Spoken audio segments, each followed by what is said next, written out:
Então, tô eu aqui de novo trazendo outro programa sem contexto. E no programa de hoje, como eu havia deixado dito no final do programa anterior, eu vou continuar falando sobre a história do Brasil e dessa vez eu já vou começar direto dando nome aos bois, né? E ó, os bois que me motivaram a gravar esse programa antes da hora, digamos assim, porque eu vou falar de vários assuntos que honestamente eu andava pesquisando já, sabe, nos últimos meses, já era alguma coisa que eu pretendia estar elaborando, fazendo um programa sem contexto, que eu ia levantar vários desses pontos históricos aqui do nosso país. Só que daí agora, recentemente, eu me sujeitei ao ouvir um programa de mais de 3 horas com dois caras lá do Brasil Paralerdos, né? Um cara que é do Brasil Paralerdos mesmo, que ele se disse assim, ele disse que ele não é historiador, mas ele gosta muito de história, ele pesquisa e ele gosta de... e ele faz conteúdo de história, tá ligado? Mas ele não é historiador. Então eu posso dizer assim, olha, pelo menos ele teve essa honestidade intelectual e eu me qualifico assim como alguém como ele. Só que do lado dele tinha um cara que não era do Brasil Paralerdos, só que ajudou eles, né? Ele participou da produção de um documentário que eles fizeram que se chama Brasil, a Última Cruzada, né? E eu já sabia que esse documentário, assim, olha, antes de eu ouvir esse papo deles, por eu saber da existência desse documentário, eu já sabia que esses caras e eu deveríamos divergir. Porque, né, os caras estão querendo contar uma história. Olha, dá um estalado aqui da minha garrafa d'água, né? Mas enfim, os caras estão querendo contar uma história do Brasil, correlacionando com as cruzadas, ainda por cima como se isso fosse algo bom, como um mérito. Então, tipo, olha, se o cara quer contar uma história por esse viés, assim, cristão, e mais do que cristão, extremista, sabe, romantizando essa parada, bom, a gente com certeza faz leitura da história de maneira bem diferente, né? E é o que aconteceu, tá ligado? Então, honestamente, eu quero falar isso abertamente para poder falar, olha só, eu vou xingar de vez em quando, eu vou provocar de vez em quando, porque eu acho mais divertido eu poder elaborar assim, tá ligado? Que senão várias vezes na hora de eu querer refutar um argumento teórico, hipotético, e não necessariamente refutar, é simplesmente falar daquela mesma história de uma ótica completamente diferente. Porque é assim que se faz história, é construindo narrativas, tá ligado? É construindo narrativas, então assim... Vocês sabem que eu sou super a favor do boicote, e eu até pensei em não falar sobre tudo isso antes de começar a falar. Falei, bom, se eu falar sobre isso eu vou estar divulgando, eu vou estar falando, mas infelizmente isso daí já é uma marca tremendamente famosa. Então até que foi por isso que eu tive que ouvir esses caras fazendo um programa especial sobre a independência do Brasil. E quem escutou do final do programa passado sabe o que eu acho da independência do Brasil. Então esses caras daí basicamente eles falaram sobre o descobrimento, a independência e a proclamação da República, assim, durante mais de 3 horas, basicamente, né? E várias das coisas que eles falavam era fato histórico, e essa parte eu acho interessante, só que na hora de, né, usar esses fatos históricos para construir narrativas, porque é por isso que as pessoas falam de história, gente. Já começa por aí, sabe? Ninguém fala de história só por causa do fato. Isso daí é uma mentira, sabe? Nenhum ser humano que gosta de história porque ele gosta de falar fatos, números, sabe? Dados, informações. O cara fala de história porque ele gosta de montar uma narrativa. Ele gosta de montar uma história, tá ligado? E ele usa fatos para fazer isso, né? Mas enfim. Então, eu pensei assim, bom, sabendo que esses caras aí são grandes, estão ficando maiores ainda, e eles dizem que estão ficando orgulhosos quando eles escutam as pessoas falando que eles estão fazendo as pessoas virarem patriotas. Então eu já vou dizer uma coisa pra vocês, olha, vocês sabem o que eu acho de patriotismo, vocês sabem o que eu acho de nacionalismo, eu acho que esses sentimentos são uma bosta, sabe?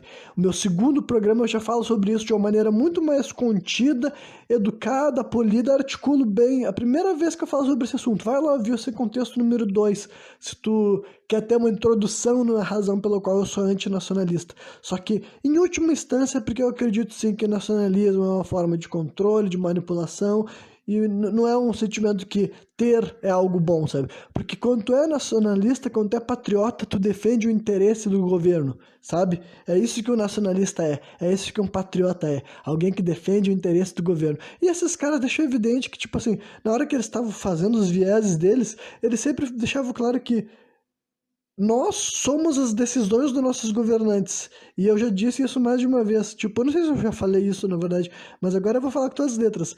Não, não, não, não, não, tá ligado? Eu não sou as decisões dos governantes brasileiros, até porque os governantes brasileiros não tomavam decisões pensando em mim, não só porque eu não existia, mas eles não tomavam decisões pensando nos meus ancestrais, assumindo que meus ancestrais não eram uma elite financeira. Se eles fossem uma elite financeira, daí eles que estariam tomando essas decisões sem pensar no bem dos outros, só pensando em si mesmo, tá ligado? Então essa é outra parte gigantesca da história brasileira. Então assim, olha, eu vou começar então, eu vou realmente falar de vários períodos da história do Brasil, eu vou tentar falar cronologicamente, porque eu acho que fica mais fácil de construir os raciocínios e os argumentos, né, mas eles foram perguntados sobre, assim, como é que é a origem do Brasil, e eles pularam 3 histórias que eu quero falar, então isso aqui é um bagulho que eu não vou ter que contra-argumentar nada do que esses malucos falaram, porque eles não falaram sobre esse assunto, então também é interessante que os caras que querem construir a história do Brasil, por alguma razão, num programa sobre o Brasil, não mencionaram esses 3 caras que eu vou falar aqui. Porque como o programa é se respeitar uma ordem cronológica, sabe? Em primeiro lugar, em nenhum momento eles falaram sobre as expedições pré-cabralinas, digamos assim, tá ligado? Eles não mencionaram do Duarte Pacheco Pereira, que eu já falei aqui mais de uma vez. Eles não mencionaram do Bartolomeu Dias e tudo mais, né, e as supostas assim navegações para o Brasil em 1498, né, 2 anos antes da inauguração do Brasil, que é assim que eu vou definir de agora em diante, sabe? Vou chamar assim de inauguração do Brasil. Vocês gostaram? É que daí é uma provocação, tá ligado? Eu vou provocar inauguração do Brasil em 1500, sabe? Porque eu já tenho certeza que o Brasil já tinha sido visitado até por português, né? Sabe por quê? Por causa que o host do programa, né, ele falou assim: ah, mas é que tem aquela história do Brasil de que começou assim com os degredados, começou com os caras assim, né? Os náufragos. E eles falaram, ah, tem isso, que não sei o que lá. Só que daí eles pularam essa história, tipo assim, não, cara. Os 3 primeiros brasileiros, entre aspas, é 3 sujeitos assim super misteriosos, cara. Por isso que assim, olha, esses primeiros 50 anos da história do Brasil, cara, eu tô cada vez mais interessado porque é muito, muito intrigante. E se tem um daqueles caras que pensa assim, bah, Renan, eu não gosto muito da história do Brasil, eu vou largar aqui agora, já eu escutei o começo, ou sei lá, né? Cara, confia em mim, cara, confia em mim. Vou começar a falar pra ti umas coisas da história do Brasil que são muito foda que tu não imaginava que acontecia por aqui, sabe? Já começa por esses brasileiros originais. Tipo assim, cara, quando digo brasileiro, eu tô realmente falando assim. Eu não tô sendo assim. ah, Eurocêntrico, sabe? É porque assim, o Brasil, cara, é uma construção que surge desse contexto de colonialismo, sabe? Existia um nome, a grande nação tupi, né? Tupi-Guarani também, que são parentes e tudo mais, né?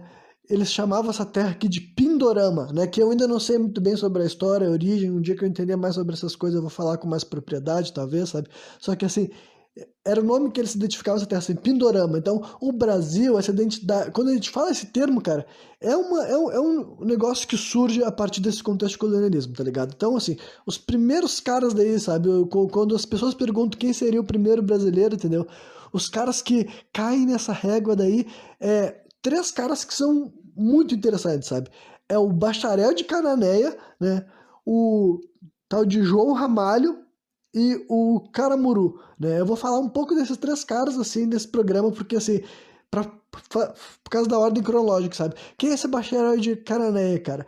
Ele é um sujeito que, assim, a primeira vez que ele é mencionado na história, que eu sei, assim, em documento, sabe? É na expedição de um cara chamado Martim Afonso, sabe? É um cara que tinha vindo para o Brasil em 1531, naquela que seria a primeira expedição para iniciar um assentamento real, sabe? Tipo assim, não só real em função assim da coroa, né? Mas de realmente fazer um grande projeto de iniciar a exploração territorial do Brasil, que eu não sei se nessa época já tinha o nome de Brasil, né? Mas já tinha mudado o nome de Terra de Veracruz, já era chamado vulgarmente de Terra dos Papagaios e tudo mais, né? Já tava rolando alguma coisa assim e tal, mas era só tipo assim, podia ser aquela coisa do extrativismo, sabe? Chega um navio, enche de coisa e se manda, sabe? Agora não ia fazer um assentamento, cidade, não tava esse projeto. Então dizem que 1531 só, sabe? 31 anos depois da inauguração do Brasil é que ia começar esse projeto. E esse Martim Afonso diz que quando ele chega naquilo que hoje em dia é Cananéia, sabe, no sul do Brasil não, no sul de São Paulo, né, que era para ser o sul do Brasil, já expliquei isso recentemente, e esse daí era para ser o sul do Brasil e tal, tinha um cara lá vivendo com um monte de índio, tá ligado? Era um cara que ele era identificado como bacharel de Cananéia. Ele subiu ao bordo do navio desse cara daí, que quem registrou isso era o irmão desse Martim Afonso, né? Que ele era o cronista, tá ligado? Ele escreveu esses diários de bordo e tudo mais. E ele fala que subiu um tal de bacharel de Cananéia, que ninguém sabe o nome dele até hoje em dia, sabe? Tipo, é uma figura histórica que a gente só reconhece ele por esse nome, bacharel. Que bacharel podia querer dizer realmente um título de alguém que mandava, ou também parece que era uma espécie de jargão nessa época para alguém que fala muito, sabe? Podia ser um falastrão, um gavola, sabe? Esse tipo de sujeito.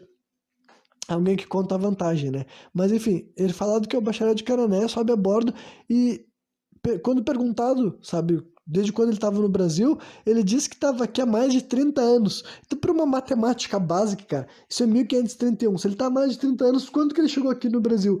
1501, 1500 ou 1498, sabe? Então tem muita gente que sugere que esse cara foi deixado aqui pelo Bartolomeu Dias, numa condição de estar de degredo, sabe? O que que é esse degredo, cara? Olha, é uma coisa que eu confesso pra vocês que, mesmo já tendo lido bastante, é um conceito muito difícil de entender, sabe? Porque dizem que esses caras eles eram largados meio que como punição, só que, tipo assim, essa punição envolvia eles se infiltrarem na cultura da região e depois, quando voltar uma nova expedição, eles estarem por dentro do que rola ali. Só que, tipo assim, então, cara, não faz sentido existir algo desse tipo assim. Se tu pretende voltar ali, tu pretende que o cara seja leal a ti, não vai ser uma punição, tu vai deixar ele ali, tipo assim, olha, contamos contigo, sabe? Agora, se tu vai abandonar o cara pra morrer, tu não vai voltar ali depois e esperar que ele tenha alguma espécie, assim, de lealdade ou até que ele vai te ajudar de verdade em alguma coisa, tá ligado? Então, assim, eu não entendo muito bem, tá ligado? Mas, enfim, na teoria, então, esse bacharel de Cananéia teria sido deixado em 1498 pelo Bartolomeu Dias, tá ligado? Cara, e o que que esse cara fez? Mano, ele fez um monte de coisa. Pra começar, ele tinha esse exército, assim, de indígenas, sabe? E como é que é essa história de exército indígena? Isso aqui é um tema recorrente desse programa, então eu já vou tentar explicar. Assim, tem várias dessas figuras, cara. Algumas que a gente chama de bandeirantes, sertanistas, o bacharel de Cananéia é anterior a isso tudo ainda, entendeu? Porque ele seria o primeiro, tipo, um dos dois primeiros brasileiros, provavelmente o primeiro brasileiro a ter esse famoso exército indígena, cara. Como que rolou na prática? Eu não sei como rolou, sabe? Justamente porque, assim, ninguém tava aqui pra ver, sabe? Ninguém viu isso acontecendo, literalmente, sabe? Por isso que é uma história doida de se imaginar. Mas dizem que esse cara conseguia reunir, assim, um exército de 2.000 indígenas, cara.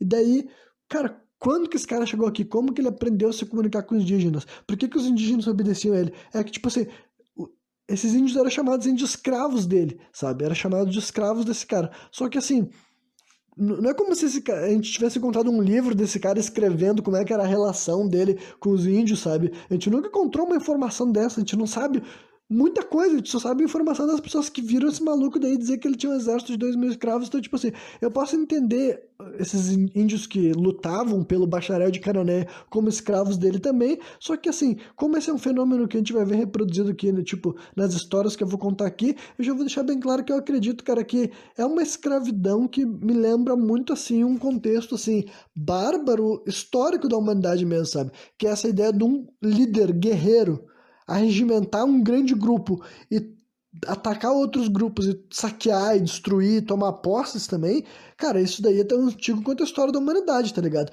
Em todos, tipo, existiam, todas as épocas da história do mundo existiam tribos nômades, por exemplo, que sempre foram caçadores-coletores, nunca deixava de ser, e mesmo que eles dividissem regiões onde tinha vários povos afeitos, não só à agricultura, mas também à civilização, essas pessoas, tipo, sabe, invadiam aquilo lá, saqueavam, tomavam, roubavam, sabe, e também cometiam outras atrocidades. Então, essa mentalidade, entendeu, bárbara, eu não imaginava que ela tinha chegado até o Brasil dessa forma. Porque assim, pra vocês terem uma ideia, cara, nem é sabido quando que esse cara, esse bacharel de Cananéia desapareceu da história. Mas antes de eu falar como que ele desapareceu, só pra vocês entenderem assim, um pouco para como algum dia eu vou falar mais desse cara, até porque eu não sei muita coisa dele ainda, porque não tem muita coisa pra saber. Só que assim, o que já é muito mais interessante dessa história inteira, além de ser esse sujeito que vivia no que deveria ser o sul do Brasil, em Cananéia, cara, dizem que quando estava fundando a cidade de São Vicente, que era a primeira cidade do Brasil, basicamente, sabe? Isso daí é anterior daí Rio de Janeiro, anterior a Salvador, né? Isso daí era lá nessa década de 30, de 1531, só que, se eu não me engano, é 1534, sabe? Quando tava fazendo a cidade, e daí parece que lá pro 1536 já tava rolando, assim, um processo assim, de escriturar a região, sabe? Isso, tipo, acho que já tava também, eu não sei se já tinha entrado em prática o sistema lá de capitanias hereditárias e tudo mais, né, que ia durar pouco tempo, tipo, pelo menos a primeira versão dele, porque ia fracassar rapidamente e tudo mais, só que daí, tipo assim, fizeram essa cidade de São Vicente lá por 1534, se não me engano, e daí lá por 36 estava escriturando as coisas, e daí chegou um cara a mando do governo, deu a mando do governo português e tal, chegou para estar de bacharel de Canané, que mais uma vez ninguém sabe qual era o nome dele que não fosse o bacharel de Canané, sabe?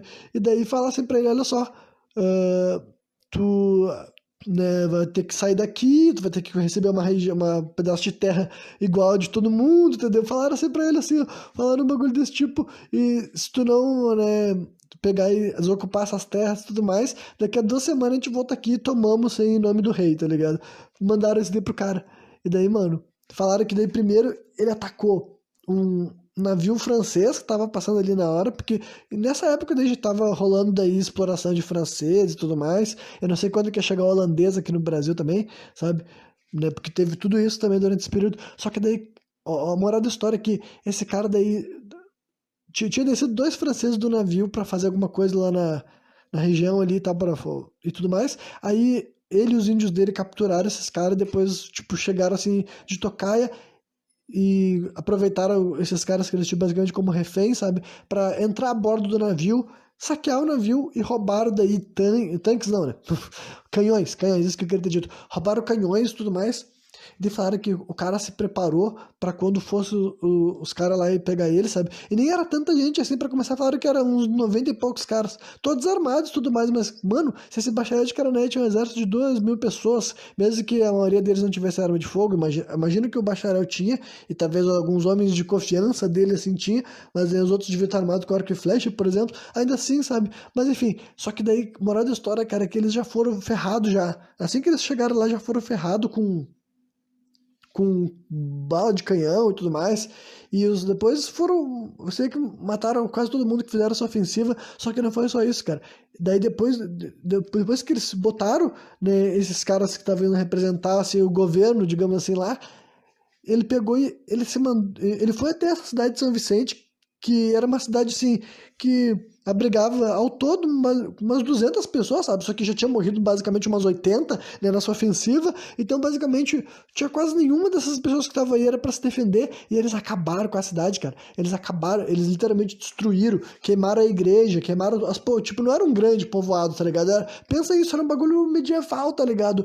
É o cenário do Brasil que eu não tava acostumado a imaginar, sabe? 1536, tá ligado? Chega um cara, um homem que ninguém sabe muito bem quem é, sabe? Só sabe que ele é um cara branco, entendeu? De alguma maneira ele era algum europeu que estava aqui no Brasil há 30 anos, né? Há mais de 30 anos, e quando querem tirar ele da terra dele, que ele comandava um exército pessoal de mais de 2.000 indígenas, eles vão lá e destrói, cara, destrói a cidade, cara. Toca fogo em tudo, de molho e tudo. E principalmente vão lá onde estavam fazendo as escrituras, tá ligado? Porque era esse o objetivo de destruir a cidade. Era realmente, assim, atrasar o processo de colonialismo, entre aspas, para defender a terra dele, para defender o espaço dele, né? Que ele dizia que ele mandava naquilo lá e os caras foram tentar tirar a terra dele. E o cara foi lá e destruiu a cidade, cara. Queimou tudo. E queimou todas as escrituras. E daí nem se sabe também como esse cara desapareceu, tá ligado? Literalmente, assim, ele. Cara, eu acho que não é assim. Não dá pra negar que é uma dessas figuras assim que ou ele foi ocultado da história, sabe? Várias passagens que a gente poderia saber mais desse sujeito, ou nunca vieram a público, ou realmente foram consumidas, e poucas sobraram, sabe? Porque, tipo assim, cara, o pessoal só sabe que existe esse bacharel de Cananéia por causa desse tipo de registro desse diário aí, tá ligado? Porque fora isso, ninguém deveria nem saber que esse cara existiu. Só que agora que eu falei pra vocês, tu sabe que ele existiu. Como que ele era, cara, na prática? Quando que ele chegou aqui? Como é que ele conseguiu se comunicar com os indígenas? Por que que os índios obedeciam ele? Porque assim, Renan, ele tinha escravo. Sim, cara, mas assim, ó, tinha que ter alguma razão, tá ligado? Todo o rei, o soberano, ou líder guerreiro, líder bárbaro, ele no final dos contos ele é um ser humano, tá ligado? Se ele viveu aqui durante 30 anos, cara, e nenhum índio desses daí pegou e enfiou uma flecha nas costas dele, tá ligado? É porque não é tão simples assim quanto eram escravos, vocês estão conseguindo entender?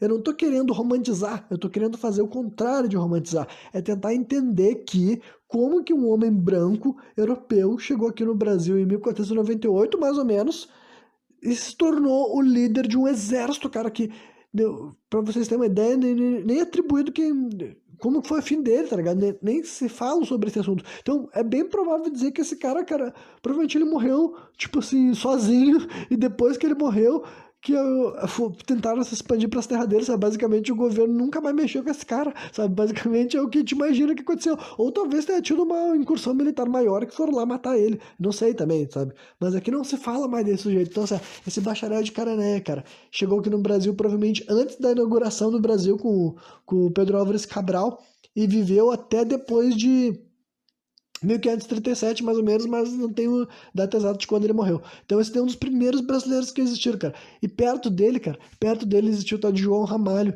que dele chegou no Brasil, imagina-se que foi para 1508, bem novo. E também não se sabe muito bem quem é esse sujeito, sabe? É o primeiro paulista, sabe? Dizem que é o primeiro paulista porque é o primeiro cara que viveu nessa região. Ele ia viver nessa cidade de São Vicente, tipo assim, na verdade ele não ia viver na cidade de São Vicente, porque eu acho que se ele vivesse ali, teria acontecido alguma coisa diferente na história entre o bacharel de Canané e ele. Eu acho que ele vivia numa cidade mais pra cima, que era de Santo André, de não sei o que lá, que ninguém sabe exatamente onde é que era, sabe? Só que, cara, ninguém sabe muita coisa sobre esse João Ramalho também, sabe? Só que esse João Ramalho, ele é o pai dos sertanistas, tá ligado? O pai dos bandeirantes, o pai dos paulistas, que também esse é um termo que eu vou falar bastante aqui e tudo mais, só que essa primeira figura, que é esse João Ramalho, eu acho que os caras nem falaram lá no programa, e esse João Ramalho daí, ele é o, tipo, é outro mistério, cara, outro mistério, porque assim, nem os próprios portugueses sabem como e por que ele estava aqui no Brasil. Depois, tipo assim, da primeira vez que chegaram ali naquela região, viram um cara branco ali, foram falar com ele, né, e ele disse que o nome dele era João Ramalho, né, ele se identificou assim, ele sabia falar o português, só que ele era um cara branco. E pra começar, assim, a maioria das fontes dizia que ele ficava assim, quase sempre pelado, cara. Pelado. Então, é que é muita coisa chocante, mas eu vou ter que ir jogando elas assim aleatoriamente, tá ligado? Então, assim, um cara que tava aqui no Brasil desde 1508, entendeu? Quando ele tinha 17, 18 anos. Encontraram ele nesse. Foi esse mesmo maluco desse, Martim Afonso. O mesmo Martim Afonso que veio nesse negócio daí pra começar a fazer coisas aqui no Brasil. Ele conheceu o Bacharel de Carané, ele conheceu esse João Ramalho, tá ligado? Só que assim, com o João Ramalho ele se deu muito bem, tá ligado? Com o João Ramalho ele se deu muito bem e dizem que ele participou desse processo de fazer essa cidade assim de São Vicente, mas eu acho que ele em si não residia ali, tá ligado? E por que eu disse que ele não podia residir aí? Porque senão, assim, cara, esse João Ramalho dizem que ele tinha um exército particular de 5.000 homens, tá ligado? 5.000 homens, entendeu? Índios. Também é a mesma história. Tipo, mesma história não, bem parecida, bem parecida. Então, tipo assim, cara. E esse João Ramalho, daí, ele já era. Por que ele é o primeiro paulista, o primeiro bandeirante? Porque ele é o primeiro cara que fazia aquele processo de ir pro interior do Brasil, entendeu? É o primeiro homem branco que saía da costa brasileira, ia pro interior do Brasil, e lá ele fazia várias coisas, entre elas matar índios, escravizar índios, entendeu? Trazer índios escravizados e tudo mais. Só que, tipo assim, ele não fazia isso sozinho, ele fazia isso com o exército. E daí, como que aconteceu, cara? Como que chegou lá? Dizem que ele era casado com a filha de um cacique, que parece que cacique não é um termo dos tupi mesmo, sabe? Cacique é uma expressão moderna para falar assim que a gente usa. Parece que o nome é Morobixaba. Eu acho que é isso, Morobixaba, né? Então, esse tal de... eu cheguei a falar o nome do cara? Não, acho que eu não tinha falado. Eu sei o nome agora, só que agora eu tô naquela fase que se eu ficar buscando o termo eu vou me perder. Tibiriçá, isso daí, Tibiriçá. Né? Se eu não me engano, era esse o nome do sujeito, né? O Morubixaba dessa região. Ele se dava bem com esse João Ramalho, que mais uma vez ninguém sabe nem como ele foi parar lá, sabe? Depois entra na história que ele era um cara assim que também estava lá em degredo, que nem o Bacharel de Carané, que em algum momento da história chamam ele de degredado, mas assim, cara. Qualquer um pode ser chamado de degradado. Os caras podem chamar qualquer pessoa que não tá, tipo assim, agindo como eles querem de degradado. Basicamente, assim, é isso que eu tô percebendo. Porque o João Ramalho deve dizer que ele chegou a ser casado com uma mulher lá em Portugal, sabe? Só que daí ele tava numa navegação, o navio dele provavelmente ou afundou e ele conseguiu sobreviver, ou ele foi largado. Só, cara, nada disso justificaria por que que ele ia conseguir ascender nessa posição cara, ele era escravizador de índio também, só que culturalmente falando, cara, eu acho que ele tava mais pro índio do que pro europeu, tá ligado? Honestamente, cara. O cara dava pelado, sabe? Que nem eu falei, esse processo de matar, escravizar índio, com certeza é horrível. E essas figuras eu não tô chamando nenhum deles de heróis, tá ligado? Eu não tô chamando o Bacharel de Carané de herói e eu também não tô chamando o João Ramalho de herói. Tenho certeza que eu não, em nenhum momento do meu programa eu vou chamar eles dessa expressão, tá ligado? Só que também entendam que eles são bem distantes de várias outras coisas que as pessoas poderiam assumir que esses sujeitos eram, sabe? Então, cara, esse João Ramalho aí dizem que ele foi assim, entendeu? Ele é o primeiro paulista, o primeiro cara com essa tradição que seria mantida pelos bandeirantes, pelos sertanistas e tudo mais. E dizem que, cara, depois ele tava vivo até a década de 50, sabe? Daí ele já tava ficando um coroa e tudo mais, né? Aí já começa por aí, cara, como é que o europeu conseguiu viver 50, 60 anos assim, nessas condições? Tipo, eu quero dizer, essa é questão mesmo climática, sabe? Como é que era esse cara em questão física? Porque pra tu ir pro interior do Brasil e ele tinha que lutar também lá, sabe? Mesmo que ele fosse, tipo, um líder e tudo mais, cara, se ele tinha tipo, os outros guerreiros não iam respeitar ele se ele ficasse atrás, tá ligado? Não é assim que ia funcionar. Por isso que eu tô falando que pra mim esses caras eles eram os chefes tipo assim, bárbaros, sabe? De horda bárbara, que a gente viu acontecer 1000 anos atrás na Europa, aconteceu aqui no Brasil também, tá ligado? Só que tipo, quem eram esses caras brancos que viravam líderes? Como é que rolava essa comunicação, tipo assim, e como é que rolava esse processo de aceitação, sabe? Porque eu sei que quando ele tava tomando as outras tribos, ele tava escravizando outros índios, ele tava sendo acompanhado por índios que estavam seguindo ele, entendeu? Como que rolou esse processo? Porque esse cara se tornou um líder ao longo do tempo e foi até o dia da morte dele. Então, né? E basicamente também quem mais tretou com ele foi os jesuítas, entendeu? Os jesuítas, que foi uma das ordens cristãs que chegaram mais cedo aqui no Brasil na década de 30, e daí em 1537, né? Em 1537 o Papa da época falou que os índios tinham alma. Tipo, demoraram algum tempo para chegar nessa conclusão. E por isso eles não poderiam ser escravizados, e por isso eles não poderiam ser tratados daquela forma. Só que só para dar spoiler, isso não fez a menor diferença, entendeu? Tipo assim, não importou que. Mas, tipo, até a igreja, entendeu? Até o Papa já tava falando, bom, gente, nada de fazer isso daí com os índios. Só que pouco importou, tá ligado? Rolou muita escravidão de índios durante. Enquanto tinha índio bastante, basicamente, sabe? E esses primeiros anos do Brasil aconteceu pra caralho, né?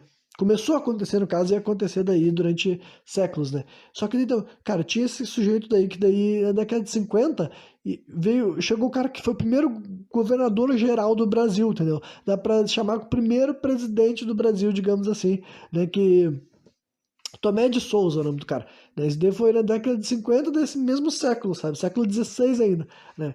Aí, e nada disso, os malucos lá tinham falado sobre a história do Brasil. Tipo, como é que tu não vai falar dessas histórias? A história mais incrível do Brasil, cara. A história mais fascinante. Porque é uns bagulho assim que eu não imaginava, cara. Aí esse maluco daí fala que o João Ramalho, né? Esse Tomé de Souza fala que esse João Ramalho caminhava 90 quilômetros por dia. E é óbvio que isso não tem como ser verdade, entendeu? Mas já é sabido que os sertanistas, de modo geral, caminhavam 30, 40 quilômetros diários. E caminhavam mesmo, a pé, sabe? A pé e descalço, porque isso daí também é questão de senso lógico, tá ligado? Tipo, tem toda aquela imagem, né? Que esse João Ramalho, se vocês pesquisarem a imagem dele, vocês vão ver que tem fotos dele com roupa, tem pinturas que faziam ele assim, como se fosse um homem branco com costumes brancos vivendo no meio dos índios. Cara, e pelo jeito não era assim que ele era, e não era assim que vários dos bandeirantes eram. Os bandeirantes é outra questão, porque eles vão ver alguns. Daqui a pouquinho, ainda vão vir na curva do João Ramalho. O João Ramalho é o primeiro cara que tem essa postura que é o que é o bandeirante. Que se vocês não sabem, o que é um bandeirante? É um caçador de índio, entendeu? É a primeira coisa que tu tem que saber o que é um bandeirante, por isso que assim, essas figuras, eu vou dizer pra vocês que também, conforme eu fui estudando, eu acho eles mais interessantes do que eu imaginava antes, sabe? Antes de começar a pesquisar. Mas eles são vilões, tá ligado? Isso é algo que o Brasil Paralelos não falou, e um dos malucos lá, inclusive, falou que ele é parente de um dos sertanistas, tá ligado? O Fernão Dias, sabe? Disse que ele é parente do Fernão Dias e tudo mais. E eles tentaram, assim, eles não, eu não sei se eles chegaram a chamar Bandeirante de herói, porque hoje em dia é muito difícil alguém ter essa pachorra de falar assim, né? Mas, cara, eu não acho que, pra mim, sabe, A gente tá num momento histórico que ainda, assim, por uma questão revisionista que rolou ali, que daqui a pouco eu já tô botando os carros na frente dos bois, né? Mas por uma questão revisionista que rolou ali no começo do século XX, eu acho que nós estamos num momento da história do Brasil que ainda é muito importante a gente destacar que os bandeirantes são vilões, tá ligado? Vilões, porque a gente passou num momento da história que chamava eles de heróis. Só que na época que eles passaram por aqui, ninguém chamou eles de heróis. Ninguém, tá ligado? Os caras, a maioria dos bandeirantes viveram no século XVII, XVIII, e eles só começaram a ser idolatrados no final do século XIX, início do século XX, tá ligado? 200 anos depois da morte do último bandeirante, é que eles começaram a ser transformados em umas figuras que eles não são, e já começa pelo pai deles, pelo João Ramalho, que eles deram um padrão. Outra coisa, tipo, os jesuítas complicaram com o João Ramalho, por quê? Porque ele matava, escravizava índio, também, mas nem só por isso, porque, tipo assim, os índios, os padres também estavam se divertindo tentando catequizar os índios, tá ligado? Eles gostavam muito de pegar os índios e tentar fazer os índios virar cristão, e vários nesses processos daí, vários dos índios iam morrendo, pegando doença, tá ligado? Então, mas assim, o, o que incomodava bastante os jesuítas é que o João Ramalho, ele era poligâmico, tá ligado? Algo que vários bandeirantes eram. Tenta fazer, não, é só um homem que era infiel. Cara, não é tão simples assim, tá ligado? Sabe por quê? Porque tem outra tradição que é incomum a outros homens brancos nessa história do Brasil do colonialismo, é que os bandeirantes, eles tipo, criavam os filhos deles, os mestiços, né? Que era chamado nessa época de mamelucos. Inclusive, os mamelucos, eles carregavam armas também, sabe? Eles portavam armas. O exército de indígena, que outros bandeirantes também tinham, sabe? O João Ramalho tinha e o Bacharel de Canané tinha. Nenhum desses dois era bandeirante, o Bacharel menos ainda, porque não se sabe dele sair de Canané, tá ligado? Tipo, provavelmente ele também era um cara que escravizava índios para vender e matava índios também. Isso daí não deve ser diferente. Mas não tem nenhum indício de que ele fez esse processo de ir pro interior do Brasil, sabe? Só que vários desses bandeirantes, cara, tipo, o João Ramalho não fazia isso por causa da coroa, tá ligado? Ele tava fazendo isso antes de chegar os caras aqui. Tanto é que depois falaram que deram terra pra ele e tudo mais, tá ligado? Cara, o cara tava vendo aqui no Brasil antes de ter terra, sabe? Ele não chegou a ser que nem um bacharel que foi lá e matou os caras que botaram, que registraram as terras dele, sabe? Mas ele não gostava muito. Tanto é que, tipo assim, cara, ele viveu sempre se incomodando com os jesuítas que falavam que ele tinha que parar de ficar com um monte de índia e tudo mais, né? E eu falei que, tipo assim, tem essa cultura que eles criavam os filhos deles, sabe? Que é um bagulho que o, o cara branco europeu que a gente imagina do colonialismo, ele não assumia os filhos dele mestiço, né? Os filhos que ele tinha com mulheres indígenas, com as mulheres negras, a tendência da história é dizer que esses caras nem não assumiam, eram os ditos bastardos e tudo mais, fora do casamento, sabe? Só que a relação que o João Ramalho tinha com os filhos dele, a relação que os sertanistas de modo geral, né, os bandeirantes tinham com os filhos deles, não era isso, tipo, se o filho dele ia viver com ele fazendo a mesma coisa que ele, que é caçar e matar, caçar e matar, tá ligado? E, enfim, né, então esse João Ramalho, essa figura aí, tá ligado, que não tinha os costumes europeus, ditos como europeus, tá ligado? Ele não representava o ideal civilizacional lusitano, nenhum tipo de ideal civilizacional, tá ligado? O cara tinha uma tradição, cara, bárbara e indígena, tá ligado? Bárbara e indígena. Ele falava o idioma dos índios, ele andava pelado, ele tinha a relação poligâmica que era cultural aos indígenas, tá ligado? Ele se adequou ao costume indígena em várias áreas. E ainda assim, ele matava e escravizava índio, entendeu? Não tô atenuando os crimes dele, só que também não dá pra transformar, sabe? Eu vou até introduzir a expressão que é tal de whitewashing, sabe? Isso daqui é um termo em inglês que eu já vi, tipo, é uma coisa que os gringos falam mais e, né, mas assim, eh, tem gente que fala aqui no Brasil, não sei qual é o bagulho que fala, mas assim, não dá pra passar por processo de embranquecimento histórico, tipo assim, não é que o João Ramalho não fosse um europeu, sabe? Só que não dá pra fazer de conta que ele era o ideal do europeu, tá ligado? Com a roupa que o europeu queria, com a religião que o europeu queria, com os costumes que o europeu queria, porque vários desses caras tiveram esse processo, sabe, de whitewashing, que basicamente, cara, a prova maior de whitewashing, na minha opinião, é tipo Jesus Cristo, tá ligado? Que é embranquecer as figuras, tá ligado?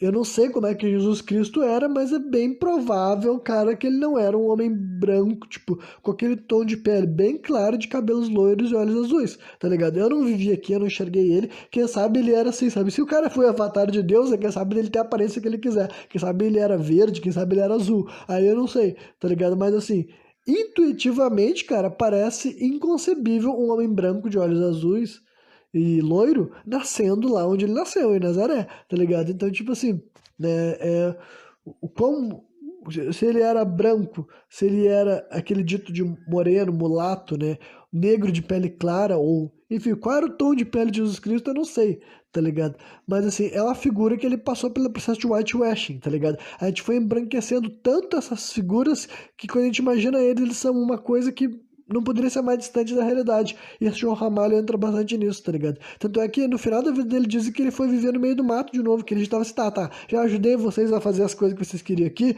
sabe? Agora deixa eu viver no meio do mato, comer um monte de mulher índia e eu não quero nenhum de vocês enchendo meu saco, tá ligado? Então também morre assim, no meio do nato, sabe? Sem muita informação do que o cara fez, do que o cara falou, tudo mais. Então, mas assim, esses dois caras, cara, Bacharel de Cananéia, João Ramalho, os caras perverso, cara, perverso, ruim, vilão, sabe? Não sei se tanto vilão ou anti-herói no mínimo, mas nada de herói, tá ligado? Mas talvez vilões mesmo, depende do ponto de vista, tá ligado? Mas assim, não eram, nenhum dos dois eram necessariamente alguém assim que a história do Brasil queria falar e o bacharel praticamente foi silenciado, só é revivido hoje em dia, que tem gente que, tipo assim, tem historiador que não tem nenhum vínculo com os poderes, no caso, né? É gente que tá estudando história, encontra o bagulho e fala, pô, isso aqui é fascinante, e consegue fazer essa ideia reverberar, que é o que eu tô fazendo aqui, entendeu? Mas esse daí é o tipo de coisa que os caras não falaram. E o terceiro brasileiro, só pra eu conseguir progredir nessa mesma história, nesse mesmo século, cara, é o Caramuru, cara, que daí ele é bem contemporâneo ao João Ramalho, só que daí ele na Bahia, tá ligado? É o primeiro baiano, tá ligado? Na mesma assim, entre aspas, tá ligado? Assim como o João Ramalho é o primeiro. Bem, acabou de acontecer um intervalo de tempo aqui, eu dei pausa e tô gravando de novo, só que antes de eu continuar a narrativa, eu vou ter que comentar o final desse áudio agora, porque eu não tinha me ligado no quão bizarro tinha sido, porque eu parei de gravar bem na hora que deu o estalo da garrafa d'água, e daí eu tinha perdido a minha linha de raciocínio e eu pensei, tá, depois eu volto a gravar. Só que daí eu não voltei pra gravar na mesma hora, e quando eu fui voltar pra continuar o programa, eu reproduzi o final do áudio anterior para eu ter noção de onde que estava a minha linha de raciocínio e tudo mais. Só que daí eu notei aquela interferência que rolou ali no microfone, entendeu? Eu acho que vocês vão conseguir ouvir bem, daí eu achei muito engraçado, tá ligado? Porque bem no momento que eu tô falando o nome do cara lá, tô mencionando o João Ramalho, aí quando eu vi primeiro dá uma interferência no microfone, eu acho que é bem notório, sabe? Eu acho que eu não tô maluco, acho que vocês vão ver que dá um dá um chiado daí e depois passa, parece que assim, um pouquinho depois desse chiado dá o barulho na garrafa d'água, sabe? E daí eu fiquei assim, ué. Então, né, eu não vou especular muito sobre o que que pode ter sido isso, mas eu vou comentar pra vocês que eu achei curioso, né? Mas vamos continuar a história a partir do Caramuru, tá ligado? Caramuru é um personagem que vocês talvez se lembrem, que tinha até um filme que passava na Globo e tudo mais, meio que de comédia, que tinha a Débora Seco e a Camila Pitanga, se eu não me engano, né? Interpretando assim as duas mulheres de um cara que interpretava o Caramuru, né? Enfim, e essa figura daí, cara, ele existiu, tá ligado? Ele existiu e ele é um desses primeiros brasileiros também. Por volta de 1508, 1509, um navio que acredita-se que era um navio francês naufragou aqui perto da costa do Brasil, só que o Caramuru era um português, tal de Diogo Álvares, né? Acho que esse é o nome dele, Diogo Álvares, né? E daí, só que ele foi encontrado por uma tribo tupiniquim que vivia ali, né, na costa, né, beira da praia. E esse nome Caramuru quer dizer moreia, sabe? Uma enguia, porque era um peixe que percorria entre o meio das pedras e encontraram o corpo desse cara no meio de algumas rochas lá. Por isso deram esse nome para ele, Caramuru, né? Antigamente a história, cara, era toda aquela do homem branco dominador, tá ligado? Tinha umas músicas falando que Caramuru era o homem do trovão, senhor do trovão, porque ele deu um tiro com uma espingarda pro alto, sabe? Um mosquete, né? E os índios ficaram impressionados, tipo assim, cara, é bem improvável que essa tenha sido a verdade, tá ligado? O que é bem provável é que, tipo assim, os tupiniquins provavelmente não tinham o impulso assassino imediato, porque provavelmente eles tinham mais noção do que era um homem branco do que as pessoas imaginam, tá ligado? As pessoas têm aquela ideia assim, para começar tem gente que tem aquelas coisas assim, tipo, meu cachorro começou a latir aqui agora, mas espero que não atrapalhe muito, né? Primeiro tem aquelas imagens de meme de internet, né? Que as pessoas acham que as primeiras pessoas brancas a chegarem nessas terras aqui eram a elite europeia, sendo que isso demorou muito tempo, tá ligado? ligado? As primeiras pessoas brancas a pisar nessa terra aqui, os primeiros 100, 150 anos, cara, a grande maioria era uma figura mais exploradora e muito mais truculenta também, mais bárbara, nem todos, mas pelo menos o cara era disposto a estar nos lugares assim, selvagens, literalmente, sabe, inexplorados e tudo mais, sabe? Até os padres que vinham, né, os jesuítas vinham para aqui com maior quantidade, porque eles tinham essa questão, né, de querer catequizar e de querer, tipo assim, é tipo aquelas ordens de pessoas que até hoje em dia querem tentar catequizar os indígenas, tá ligado? Tipo aquele cara que morreu lá tentando se comunicar com o pessoal lá de uma ilha isolada lá perto da Índia e tudo mais, que os índios tocaram a lança assim nele, porque esse era o pensamento jesuíta, sabe? Vamos levar o nome de Cristo para qualquer lugar onde tem ser humano para escutar a voz dele, sabe? Para escutar o nome dele. Melhor dizendo. Então, né? Era esse pensamento jesuíta, né? Então o pessoal que vinha fazer essas explorações era assim. Mas então, cara, esse Diogo Álvares, assim como o João Ramalho, ele foi aceito pela cultura indígena. Ninguém sabe muito bem como, ninguém sabe muito bem por quê, porque assim, ó, só se sabe que esse cara existiu porque ele começou a entrar nos diários de bordo de várias tripulações, entendeu? Tanto pessoas da França, quanto pessoas da Espanha, quanto pessoas de Portugal falavam que desciam, sabe, entre 1508, 1509 até 1530, mais ou menos assim, falavam que desciam na Bahia, né, no que deveria ser Salvador mesmo hoje em dia, sabe? Falava bem na parte costeira mesmo, encontravam um cara branco vivendo com os índios e o cara branco fazendo um intermediário. Alguns descreviam, falavam que ele era dono dos índios, eu não sei se ele se dizia assim, tá ligado? É porque assim, a história do João Ramalho e do Caramuru não é idêntica porque não tem o caráter do Caramuru ter sido vendido como um sertanista, tá ligado? E com sertanista eu quero dizer, um homem que faz um exército e vai para o interior do Brasil para matar e escravizar índio, que era isso a principal função do sertanista, sabe? A principal razão dos sertanistas irem para o interior do Brasil era isso. Era para explorar também? Era, mas no meio da exploração ia envolver matar, saquear, escravizar. Não todo mundo, não o tempo inteiro, eles tinham acordo, eles tinham as ligações, os sertanistas, eles eram, sabe, tipo, eles tinham mais a ver com a cultura indígena, sabe, do que com a cultura europeia, sabe? A única coisa que eles gostavam da cultura europeia era o dinheiro, tá ligado? Era isso a única coisa. Daí o que eles compravam com esse dinheiro, o que eles gostavam de ter, aí também já não sei, tá ligado? O que um sertanista, por que ele queria queria acumular riqueza, tá ligado? Mas eles eram assim, sabe? Eles eram assim, matador de aluguel, sabe? E explorador de aluguel, mercenário, entendeu? Então, o João Ramalho, ele foi o anterior a isso, tá ligado? Ele foi o cara que definiu o que viria a ser o sertanejo, o que viria a ser os caras que iam morar em São Vicente, que ia ser chamado de Porto dos Escravos. Só que daí, o Caramuru não tem essa parte, sabe? Não falava que ele vivia com um exército particular de 2.000 homens, 3.000 homens, que nem o Bacharel de Carané, que nem o João Ramalho. Só dizia que o quê? Ele ficava ali, né? Comunicava com os indígenas. A Paraguaçu era filha do cacique também, tá ligado? Então isso deu outro padrão, né? E deixa eu fazer um parênteses assim. Foi aí que começou a famosa miscigenação, cara. Logo no começo, tá ligado? Pensa que esses caras aqui, mano, uma da principal razão que faziam esses caras se adequar era o fato deles poder transar com várias mulheres, sabe? Isso daí, assim, é um bagulho assim que. Usando empatia dá pra te imaginar, tá ligado? Pensa nisso. Esses caras vinham de uma cultura europeia, sabe? E essa cultura europeia era cristã. Lá tinha todas aquelas coisas de casar e tudo mais, e todas essas normas, sabe?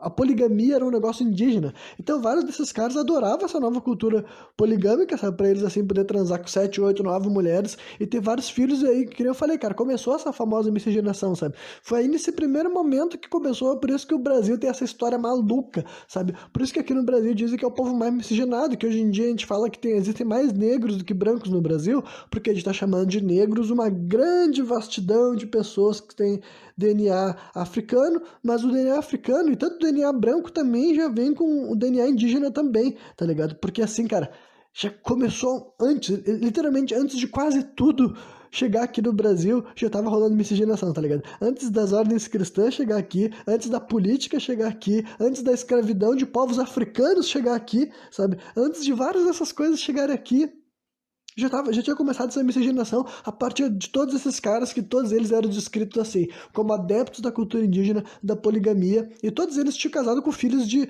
tipo, eles casavam com filhos de cacique, sabe? O que isso não quer dizer que eles não se relacionavam com outras mulheres indígenas, sabe? Porque era assim, era a cultura dos povos nativos aqui do Brasil, era a poligamia, então eles também tinham essa tradição, tá ligado?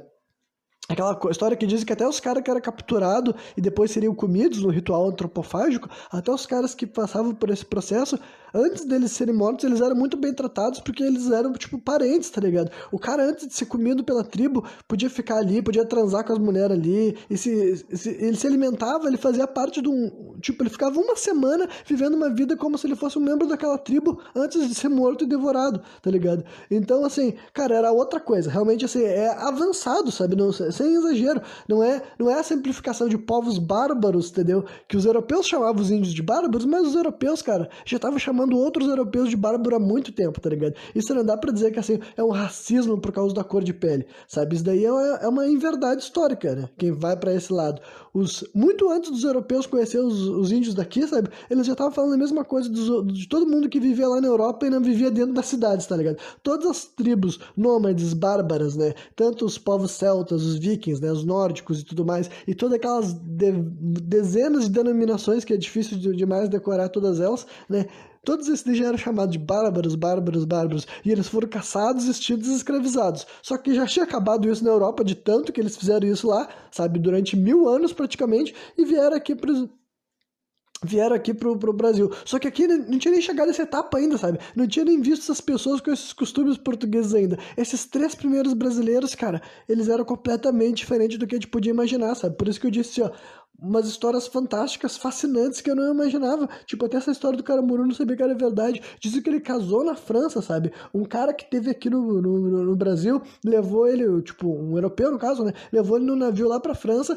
Ele tem os documentos, dizem que tem os documentos do casamento lá na década de 30, sabe? 1530 mais ou menos.